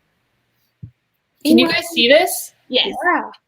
This is so interesting. I'm like, It looks It looks a lot more professional. oh, look how cool. Yeah. And you can edit those and update if you want to like show something else instead. Like these things here? Yeah, and up top, did you see your banner thing? Go ahead and click on that. Okay. And you can see, go to the like details maybe or stats. Oh, how cool. Oh, how fun. Cool. And then you can like switch them out. And yeah. Ooh, wordiest project? Let's see. That's a letdown. 0? I do think they're still trying to update some stuff. Because like you can go back and go through your old projects and see. Right. But yeah, no, they're clearly they're trying. That's funny. Okay. We'll just do that. 12 projects? I think that includes your Camp NaNoWriMo stuff. Because That when would I looked in mine did too. Well, here it is, you guys. If nobody has like seen it before, I'm gonna have to spend some time on here like updating everything, but I'm excited about it. Yeah. Yay. How do I stop? There we go. I can't wait. September's almost over. It's almost Preptober. Everything's wonderful. Athena was saying that she couldn't find Kate or me on Oh, the Nano site. If anyone was curious, I don't know what Kate's thing is or Natalia's, but mine to find me is _ Brooke Passmore. In case you were curious to follow or whatever. And I don't know what your guys' is. I'll have to look it up. I typed mine into the thing, but mine's writer's gonna write, but you got to have an exclamation at the end, otherwise you're not gonna be able to find it. I love seeing that. It just makes me think of Taylor Swift, but with writing. I'm 100%. I was probably listening to Shake It Off or something. What's the name? Kate, I feel like I was trying to find you last year and I had to like scour your information to find you, and I finally did, and I was like, yes, Haha. Yeah. I found this chick. Hunted her down. Find buddies. Wait, do you have to start over with buddies? You do. Yeah, they had to come. They couldn't pull them over. So yeah. There's buddies. Okay. Writers gonna write! Exclamation. Oh, hey, there's all these people so far. This is cool. And some of you, I think, are just now doing it. This is fun. I'm accepting all the peeps. I know. This is probably like, oh no. What? There you are. There. Add. This is cool. Oh my gosh. It is kind of slow to accept because it's like, this is weird. It is kind of slow. People are probably like, okay, this is boring now. They're just like on Nano website now. Yeah, so for everybody that's still here, we probably won't be doing any more writing sprints. We might hang out and chat for a bit. So if you just want to ask questions and chat with us, then we'll be here a little while longer. But we're probably done with writing sprints. What do you guys think? I think I'm done. The last sprint wasn't my best, but I got over 1,500 words in like our entire time. And we only did four sprints. Yeah. That's really good. Yeah, this is Kate. I'm just laughing still at you saying mine is writer's gonna write, and then a separate comment with the exclamation. Well, because I add exclamation point all the time, and I was like, oh no, maybe they think I'm just excited, which I am, but you also need Well, anyone, what was there any topics that we were wanting to touch on before we left? Especially, okay, so since we have Kate on here, was there anything that we wanted to discuss with Kate in case it would be a while to have her on our next one? In November. Right, definitely. We're definitely going to do that. I don't know. I mean, unless people here have questions for Kate, since she's never joined us on AuthorTube write-in before. No. Hold on one second. Hold on. There. Okay. It like totally kicked me out. Yeah, Becca, it does look like their system's still a little glitchy. I hope that it kind of gets a little bit better before Nano starts. And Catrice was asking Kate, how's your screenplay going? Oh, I'm so glad you asked that question. So me and Jess, I'm going to throw Jess under the bus too. We immediately bailed on the screenplays after the experiment was over for that month.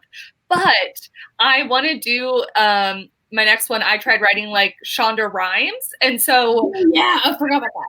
Talking with Becca, who's written tons of screenplays for like pilots of TV shows and movies, I think I'm going to try and take an old idea that I couldn't quite get to work as a book and use that to write a pilot instead. So I'm going to give all of it another go. And I guess we'll see what happens. That's exciting. I know nothing about screenplays or anything about that. But I'd be really interested to see like vlogs or like the process from you so that you can teach me how it works. Oh man, we'll all find out together. I'll learn together. So Kylie Stewart, what was the hardest part of starting an AuthorTube channel? I've started one and I love the community, but coming from an anime nerd channel that had great hits for a few years to a new channel is a change. Plus AuthorTube is, it is growing, but it is still small in YouTube and stuff. So that is hard to go from something that's kind of like a hit type of niche to something that's not so widely known still. That is hard. What would you guys say is probably like the hardest part with starting? I just say just actually shooting the first video and like getting used to like how to shoot, how to edit, and how to like do YouTube of posting, like how to know how it works and stuff. Getting the flow down. Definitely. And I think I'd say in addition to that, one of the hardest things for me was feeling like I wanted to have these really high quality videos and not having the like material to do that. Like, oh, I didn't have the camera. I didn't have the light. I still don't have fancy editing software. And I think it's so easy to get frustrated if you're watching people that have like gorgeous videos and you're like, oh, I can't do that. But I mean, even with just like an iPhone and natural lighting and iMovie, you can make really, really amazing videos. But that's definitely something that I had to work through, like just being okay with what I had and working with what I had. Mm-hmm.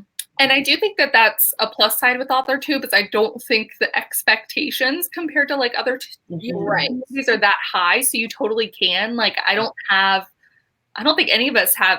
Brooke, you do. I'm going to take that back. But like I don't have fancy lighting. And then I know, Brooke, you're still shooting on your phone. And like, yeah, you really don't need. Yes. You really don't need much of anything. I'm trying to think of the hardest part, but actually, because we're talking about NaNoWriMo a little bit, I was really inconsistent with making videos. And I think part of that is like overcoming the hurdle on learning how to edit and like being comfortable. And what finally pushed me over the edge to being consistent was actually doing NaNoWriMo daily videos 2 years ago. Whenever I first found your channel. I remember that. Yeah, I think that's how I found you too, was through those like daily vlogs you were doing. Yeah. I found that and Kate around the same time. And I felt like I had like connected with you. Like I just remember that like we all were kind of like a threesome kind of. Yes. It was weird. Yeah. And so I think, I don't know if like, it kind of is crazy to do daily videos and during NaNoWriMo, like trying to do both, but something about like making that be a challenge for myself was helpful that I hadn't had up until that point. But this does kind of remind me of a question that I wanted to ask you, Natalia. Since you've been making AuthorTube videos for so long before, like arguably AuthorTube was a thing, have you noticed any changes in the community or like, how's that experience been for you from someone who's kind of like seen the whole from the beginning to like now, like the beginning for you anyway, I guess. I love where AuthorTube is going right now. Like I remember, at the very beginning, I would type in like vlog or writing or whatever, and like 5 videos would come up. Like hardly any videos would come up, and it was like it still felt like I was so isolated, like all of us were so isolated. But now literally anytime I want to, I type in writing vlog and I find so many people that I've never watched before. And it's like it's just super exciting for me to be able to meet so many people. And also something that's shifted for me is this kind of stuff. Like I'm talking to you guys. I'm comfortable interacting with you, which is something that I would have been petrified of before. Like, no way I ever would have done this. So the fact that it's become real, like it's real life. Mm-hmm. You are real people, and we're actually talking, and we're actually in this community together. So I'm so happy with the direction AuthorTube is going, and I just hope it continues to grow and grow and grow because I love it. Yes. Yeah, totally agree for sure. Mm-hmm. I did want to bring up, because I had recently posted my video talking about is AuthorTube dying type thing. I will totally admit I did kind of like name that video title that just for like to kind of like draw like or whatever. But my thing was not so much people in the AuthorTube thing, like not so much like that people aren't going to keep coming and keep creating videos, but that people would eventually like might just go, I have to like focus on this, and then they just like disappear for either ever or for just like several months at a time. Because I know that's happened to several AuthorTubers that I have seen. So I did want to be clear that I wasn't meaning like I think AuthorTube is dying. I just kind of like I did kind of address what I was meaning in my video. Yeah. I wasn't meaning like it's dying, if that makes sense. I don't know. Well, yeah, like I watched that video as soon as you posted it because I was so curious like about what you had to say. But we've seen that even recently, like people that were, filming consistently and posting consistently, and suddenly they're gone and they're not making videos anymore. And it feels kind of sad, but at the same time, I feel like it's just like evolution of AuthorTube and new people coming in, other people leaving. I don't know. I hope it keeps going strong and just growing. Yeah. Oh no, totally me too. Because I just love how it has transformed people's writing ethics too. Because like I'm not the same author or writer, however you want to call it, that I was before AuthorTube. I wasn't as like serious with writing as I mean I was, but it's like more so now for sure. But anyway, I just wanted to point that out real quick in case people were like, why is she agreeing that, yeah, it's growing if her last video was this? So I just wanted to like point that out real quick. I think if they watched it, they understood what you were meaning. Okay. Let's see. Oh, and this is a good point that I like that Charlotte makes, is that I feel like AuthorTube is still very, very small, but when people like Kate are able to kind of get themselves into that mainstream, it brings so many fresh faces and so many people that didn't know AuthorTube existed and didn't know that there were people, making writing videos and talking about writing. Like, it's so helpful when that happens, because then we're flooded with people that have never met any of us and are just so excited to be in the community. And I think that's such a positive thing. Like, that happened with Kate. I saw like iWriterly is blowing up. Heart Breathings, like there are so many channels that are really starting to explode right now, and I think it's going to be so great for everybody involved. Well, same thing with like Jenna Moreci. I felt like a lot of people started finding out about AuthorTube because Jenna Moreci had blown up, and not just because she was like the only AuthorTuber, but also because her personality and stuff like that kind of drew people into finding out and everything. But it was kind of like, hey, I enjoy this type of content. Who else is doing stuff like this? And so it just is like the curiosity of like, who else could I watch because I like this. So I'm curious, for you guys too, and the people in the comments, can you remember the first AuthorTuber that you ever watched? Like the first one that you ever found? I'm trying to decide if it was Mandy or Jenna. Because I remember seeing Mandy's years ago, and I was like going, ooh, this chick is like really young, and she's like self-publishing a book. That's cool, and stuff like that. So I think that's so funny of like, it was like several years ago, probably like 5 or something like that. And that was way before I knew AuthorTube was a thing. And so I just find that so interesting of like finding someone that you later on become friends with that you had no idea you were. I don't know, it's funny. But yeah, probably Mandy or Jenna Moreci's for sure. I think I came to AuthorTube through BookTube. Like I still watch a lot of BookTube content. And so I know that like Catty-tastic making her NaNoWriMo videos was, and I participated in NaNoWriMo, and it was like the merging of these two worlds. And I was so excited. And I think eventually either YouTube suggested it or I like actually searched for NaNoWriMo one year outside of Catty-tastic stuff. But I still think Jessie. I think Jessie's videos were the first ones that I watched like multiple videos of, and I was just so excited, and I was like, "This is amazing!" So I think it was Jessie. I was surprised that did I see Jenna Moressi's? I don't know. I think it was Jessie. Jessie's the one I remember. Mm-hmm. Yeah, and for me, I think it was Mandy. I remember watching a lot of her content, and I know I was watching Jenna's at the time too, Jenna Moresi, because some people are saying like, oh, Jenna Streety, but I feel like after those two, there's just like a blank in my mind. Like I remember those two very clearly, and then I can't remember who I started finding after that. I'm trying to remember. I can't. Okay, how was everybody, like, your first reactions whenever you kept seeing the word NaNoWriMo around? Like, I just kept seeing it everywhere, and people would talk about, like, what the hell is this thing? Like, what is this? I was always like, well, huh? Because, I mean, you always have to, like, you hear that word and you think, what is this made up word and stuff. So it was really interesting to find out this concept of you write like crazy for a whole month. Huh, interesting. I can remember the very first time I learned about NaNoWriMo. I've talked a lot about how I used to be on role-playing forums all the time, and somebody had it in their signature, and I was like, what is it? And I used to call it NaNoWriMo. NaNoWriMo. Yeah, I've been participating since I was in the 7th grade. So I knew what NaNoWriMo was like way before. Wait, rewind that. 7th grade? Wow, you found out back then? That's crazy. Yeah, I was participating in, I think it was another kind of online forum thing that did y'all, this is going to show what kind of nerd I was at the time, but did y'all ever go on Gaia Online? Do you know what I'm talking about at all?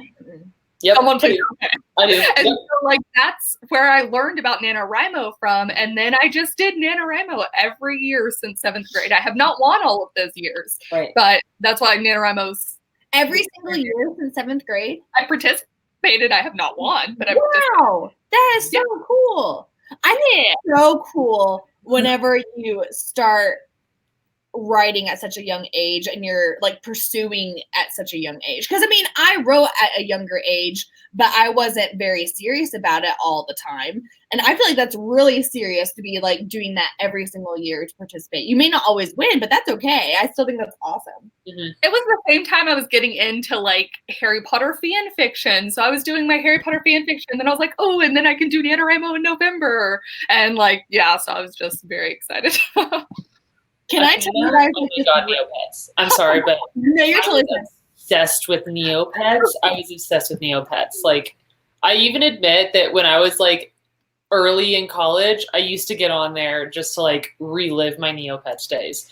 But go ahead, Pro. I was just gonna be like total random and like totally open up real quick about this embarrassing story with fan fiction Harry Potter. I had a friend who got me into fan fiction with Harry Potter stuff, and I used to read a whole lot of them. And this one time, okay, so I read a lot of Hermione, and there was this one time where I happened to stumble upon one that was dirty, and so and I read it on like my like home computer where it's like shared type thing. And I always I just didn't think that my dad was going to get on this one day or whatever. So it was like pulled up as I was like doing something real quick in the kitchen. And so whenever I enter the room again, he's reading it out loud to like make me go or whatever. And like ever since then I was scarred and I never read fan fiction again. Because I was like, oh my God, my dad just totally embarrassed me because he was just like, huh, what's this you're reading? And like I was like, oh God, this is horrifying. That's so funny. You were traumatized for fanfic from that. Yeah, it was like ever since then I'm like, I can't go back. So anyway, so would you tell your family if you ever wrote like a sex scene in a book, or is that like never gonna happen? I think I will write. I have written like certain sex scenes in books, but it's not like total graphic, but it's on the verge of getting there. Mm. And so I might have to tell them, you might skip right here. Yeah. Let's see. So, question. I've heard advice that writers should write smaller things first, like short stories, before trying to write a novel so that you get the gratification of finishing something. What are your thoughts? I totally wish I wrote more short stories starting out. Really? I feel like writing in different genres, like way different types of stories, just like really amps up your writing skills for some reason. You just have more ways of like describing things and like more ways of, I don't know, having short stories. I feel like I really wish I had done more, because writing one book over and over and over and over again has limitations. And so I just feel like you can't really grow so much if you're just like doing that all the time. So I'm going to come in with a dissenting opinion from this advice too, is that I actually think short stories and novels are completely different skills. And I think anytime you can practice something different, I agree, Brooke, like that's good, like get more skills. But I kind of hate that advice when people say to do the short stories, because they are so different. And I think there's something to be said about learning how to finish something. But like if you don't read a lot of short stories, trying to write one when really you're interested in novels, I just think there are better ways. Yeah, I totally get what you're saying for sure. Yeah. Okay, I'll talk. I was waiting for Natalia. I was like, okay. I'll be real quick. I was gonna say I do think that I wish I hadn't started off writing the first in a series as my first book. I feel like most people need to start off writing a standalone, because there's lots of authors out there where it's their first book that they published and they're writing the series, and then the next series that they start, it's like their writing has vastly improved, and you can tell because the first couple books were the first ones and stuff. So you can just kind of tell that like they're still getting used to things. Whereas, and then also like the writing is so much better, and like the last two were besides like the first two or something like that. You know what I mean? To where I'd rather have my writing series be more consistent throughout, rather than the first two were okay, but the last two were phenomenal or something. You know what I mean? I don't know. Yeah. And I also think like the very first book I finished, Highborn, that was supposed to be a trilogy. And I think that for me, it was just because I was obsessed with YA and with YA fantasy. And so many of those are trilogies that just naturally I was like, I want to write a trilogy. And I did not have the skills to do that. So it did not end up going anywhere. I never even wrote the second book. But I think that I was so influenced by the books that I was reading that I thought like, oh, this is what I want to do. This is what I have to do. There was someone, oh, sorry. Yeah, we're just chatting, Jody. No, we're writing, just hanging out if you want to join us. I was going to say, I forgot who it was, but someone was asking about, let me see if I can find it. It was like point of view question. Oh, let's see. Yeah, if you can find it, let me know. Where did it go? How do you keep the POV straight and not get confused? Oh, who asked that? I'd like to pop it up on the screen. Jennifer Brown. It's kind of up there. It was far away back away. Okay, how do you keep POV straight? Yeah. I don't know. I feel like kind of giving each one their own type of personality. Because I feel like because I have different POVs that I write in first person for, to where I really have to like get in their personality. And like there's one person who's mean, so I have to have them be mean. And then there's this one person who's like more vivacious. And it's like, I don't know, I feel like having like very different personas is helpful for trying to keep things straight, rather than someone who's similar to this other character who's also similar to this character too. I feel like that can get kind of muddled, but that's just my opinion. Mm-hmm. And I don't think I've ever written a book with dual point of view. Like I'm trying to remember, but it's a lot of fun because I'm like, ooh, I'm excited to write for this person and stuff. Yeah, like, so I don't think I have any tips on that. I mean, I love first person. First person is definitely my favorite, but you could do dual POV with first person too. Mm-hmm. Right. I think the only book I've attempted to write multiple point of views, I think I shot too far. That was my Scooby-Doo meets Princess Bride story, and there were 7 point of view characters.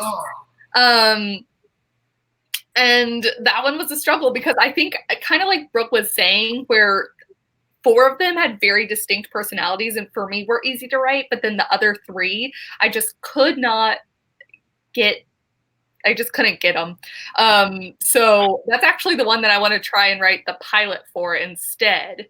So yeah, it'll be a little bit different, but yeah, so I don't know that I have any advice either, since I feel like the one time I tried, it kind of failed. Well, then there's also like, how do you make a decision between like, no, I guess that doesn't make sense. Never mind. What I was about to say was just like a derp moment for me. So I just like, I want to hear it. I'll keep that to myself. That's like one of my favorite words, derp. Derp, yes. That's like a regular word that I use to describe myself. That is my essence. Derp. Let's see. So we have been streaming for almost 3 hours, guys. So let's go for like 9 more minutes maybe and wrap up like at the hour. Yeah, so if you guys have any like last minute questions that you want to get in before we wrap up, put them in the comment box. And that's it, I think. Oh, speaking of Princess Bride, Kate, you did see my text, right? I saw it. I then Googled it, and I can't get confirmation, but I'm hoping it's all right. Natalia, I had texted Kate the other day that there's talk of being a Princess Bride remake. Oh, wow. So anyone who's a Princess Bride fan, please let us know, because I feel like it's one of like one of the supreme movies out there. Yeah, why touch it? You can't make it better. I know. So it's like all money. That's all it is. It's just money. I don't know. Whatever. Stupid freaking movie people. Okay, where did you get the idea for your current project? Who wants to go first? I'll go first. Red Dead Redemption 2. Everybody knows this by now. I'm obsessed with that damn game. It made me bawl my eyes out for no joke like 2 weeks. And I'm so hooked on it. Like, so that's definitely where I got like the vibes, but I've always loved the Wild West, like Deadwood, Creed, the first Red Dead that came out. I've always loved it. And I tried to write a Western many years ago and I did not have the skills for it. So I was like, I'm going to try again. And I think it's going well. So that's where it came from for me. I remember watching a writing blog that was like maybe a couple months after you finished the first Pistol Daisy writing. It might have been like even 3 or 4 months after you finished writing that book. And you were doing a writing blog and you were listening to the Red Dead Redemption soundtrack and you were like crying and wiping away your tears. You're like, I'm just listening to Red Dead Redemption. Oh my God. I still cannot listen to that soundtrack. Like I will not turn it on because they just come like trickling out. Oh gosh. I think that's my favorite part about YouTube is that you get to know the people who have their channels, you know their loves and their passions, and then whenever they're somehow expressing it in such a fun, like, cute way, it just is so funny because you're like going, oh, my girl, she's so funny. Oh my gosh, I know exactly the vlog you're talking about.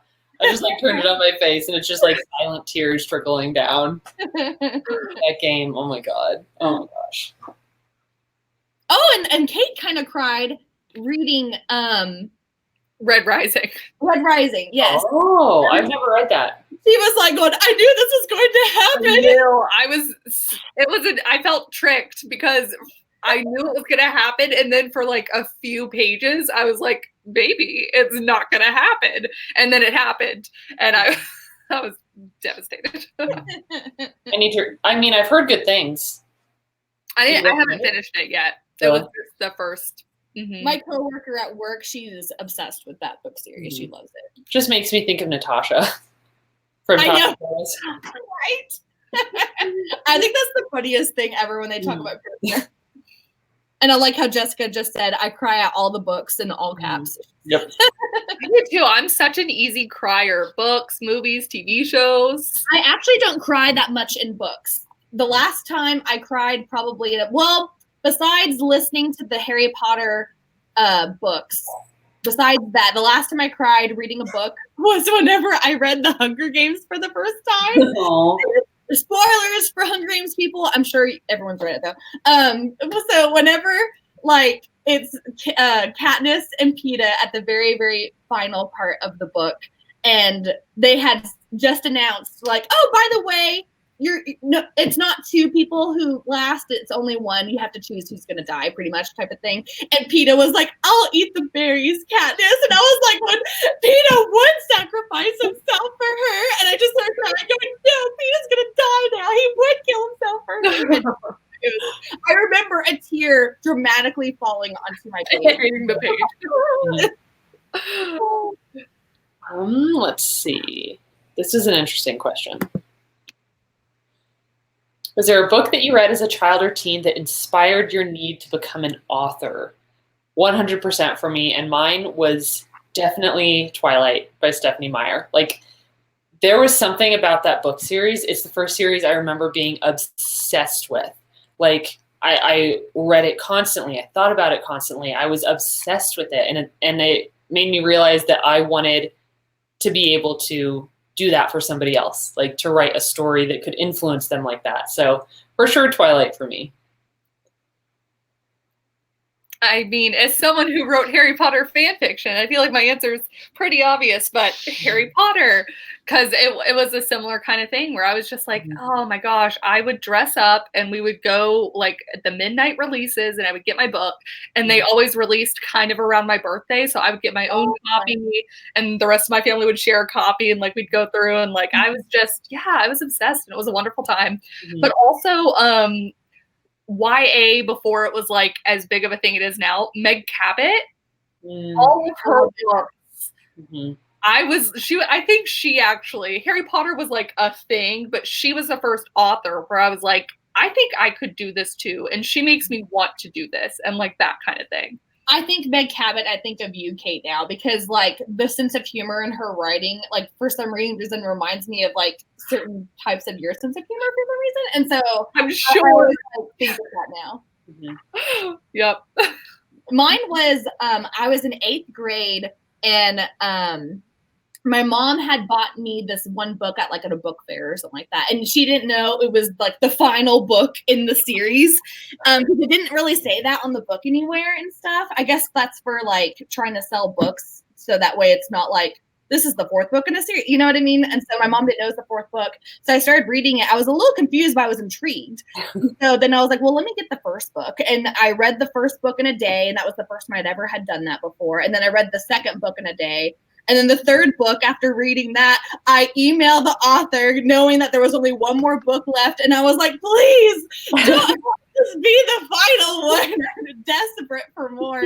And of course, I'd never heard back or anything. But what book series was it? Both Sides of Time. It was a time travel type of book. And that totally inspired me, because my first book I ever wrote about was regarding time travel and stuff. So that always stuck with me. And so, yeah, that was definitely the one where I was just like very much inspired to write, even though I knew I wanted to write before then, but that was like the first book series I was hooked on for sure. Okay, here's a question. Amy has been trying so hard and I keep missing it. Social media and books. Personally, I don't have a whole lot of tips for you. Song of the Dryad was contemporary, but Charlotte was not on social media at all. And all of my other books have either been fantasy or historical fiction now. So I've never had an experience with writing social media into my books. For Project Purple, I do write about social media because the girl is like kind of suddenly shot to fame. So I do a lot of like, there's some texting and there's some mentioning of social media, and I talk about Twitter and Instagram. I'm sure, and that's when I'm going to get traditionally published. So I'm sure like in the future, whenever that actually happened, I would just have to sub in whatever social media is popular at the time. But yeah, that's how I do it. Very interesting. Yeah, that is a thing. Because I'm also curious of like, I had kind of briefly asked Kim Chance about this, but I didn't really get to dive too deep into it with her. But like she would always have lots of pop culture references in Keeper. And I was just like, I wonder how she's able to get by with certain things. Like, I wonder what the rules are and stuff. So that kind of, for some reason, reminds me of that a little bit. Because, like, she would, like, name drop, like, superhero names that are obviously big or something. And stuff like that. That's what are the rules for this? I think contemporary gets away with a lot of name dropping. Or, like, the use of it. I'm sure if, like, I was trashing something, then I wouldn't be able to do it. But most of the time, if it's just kind of like this is a time and place thing. So Marvel movies are big now. I mentioned Marvel in my Project Purple. So I wanted to pop this up on the screen really quick. People were talking about the Warriors series. And when you guys were talking about the last book you cried at, I very distinctly, have you guys read the Warrior series with the cats? Okay. I don't know what this is. It's about like, it's a long series about like clans of cats. And I read so many of them. And I distinctly remember in high school sitting at my kitchen table, bawling my eyes out when one of the leader cats dies. Oh, I was so brokenhearted. But I was going to say the last one I remember crying at was a Warriors book. And then people were talking about it. So I still see those books all the time. And I have not yet picked it up. I love them. Just Google Warrior series and look at the covers. You will recognize it. Mm-hmm. Yeah. I have some back here on my shelf. They're just buried somewhere. Like, they are so good. There's something about them that, for me, is just like the type of story that you just read and devour and devour and devour. Like, I'm gonna have to pick this up at some point because I've seen so many people reference. I've never seen these before in my life. Really, I shop at a lot of secondhand bookstores. I think they're a little bit older, maybe, and so. Mm-hmm. And I don't know what that genre would be called, like where animals are the characters, but I've always loved those. Like, and there's some really interesting ones by this guy. One second. He writes like books that are told from the perspective of animals, but they're very adult, like really heavy themes, very much adult. But I've always loved this genre of book, but I have no idea what it's called. And there is a name. I've heard it recently-ish too. I'm going to have to. Yeah, I have no idea. The Babysitters Club. Sorry, I just am reading the comments.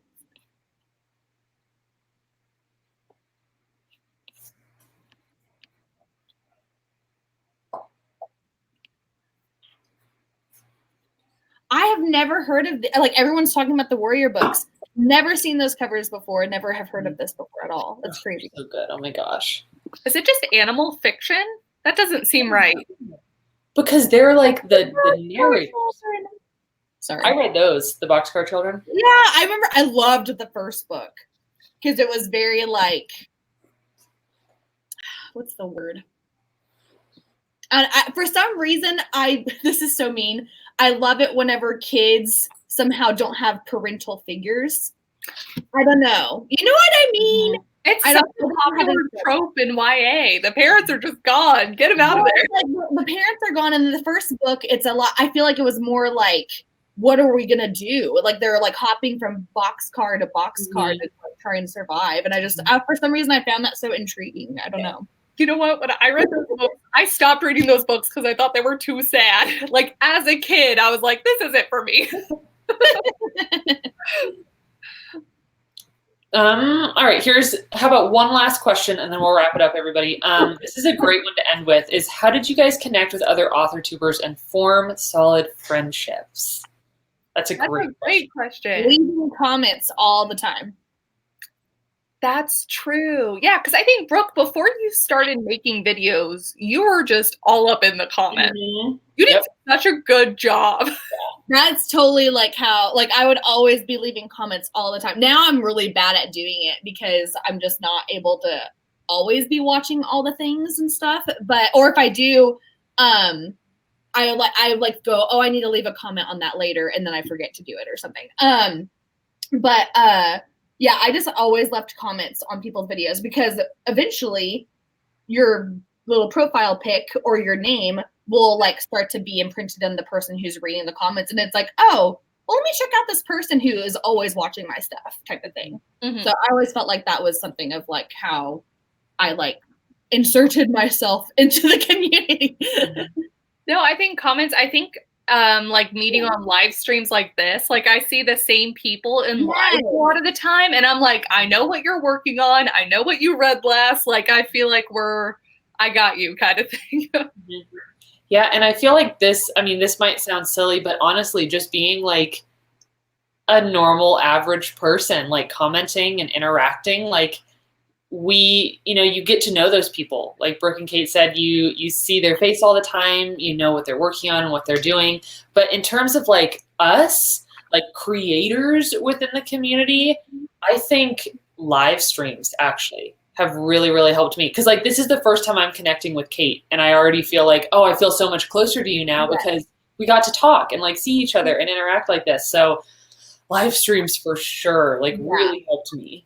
Yes. And I know now that so many people are doing like regular live streams, like I know Kevin and Laura at Cablandia and Laura Writes have been doing such a good job of like hosting themselves, but also having kind of like a rotating person with them.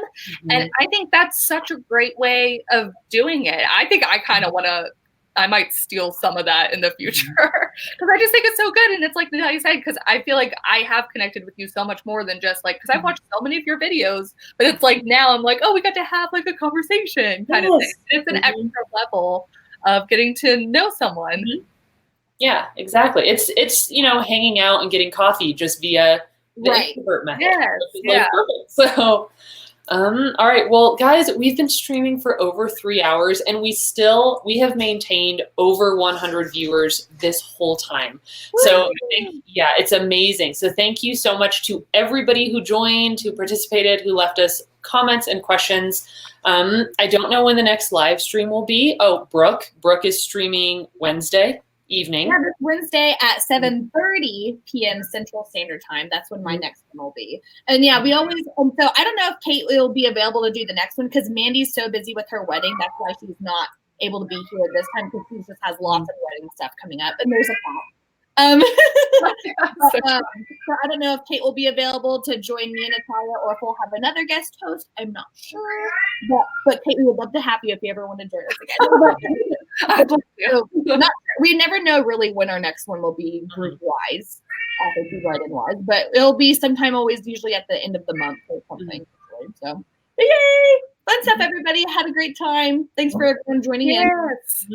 Oh, and Kate, thank you so much for joining us and being our guest. I'm so glad that we got to like chat and hang out. I really appreciate you joining us tonight. Patrick wants to know if there's going to be a Halloween show. We should definitely do that. That would be really fun. We did that last time. Y'all dressed up, didn't you? Huh?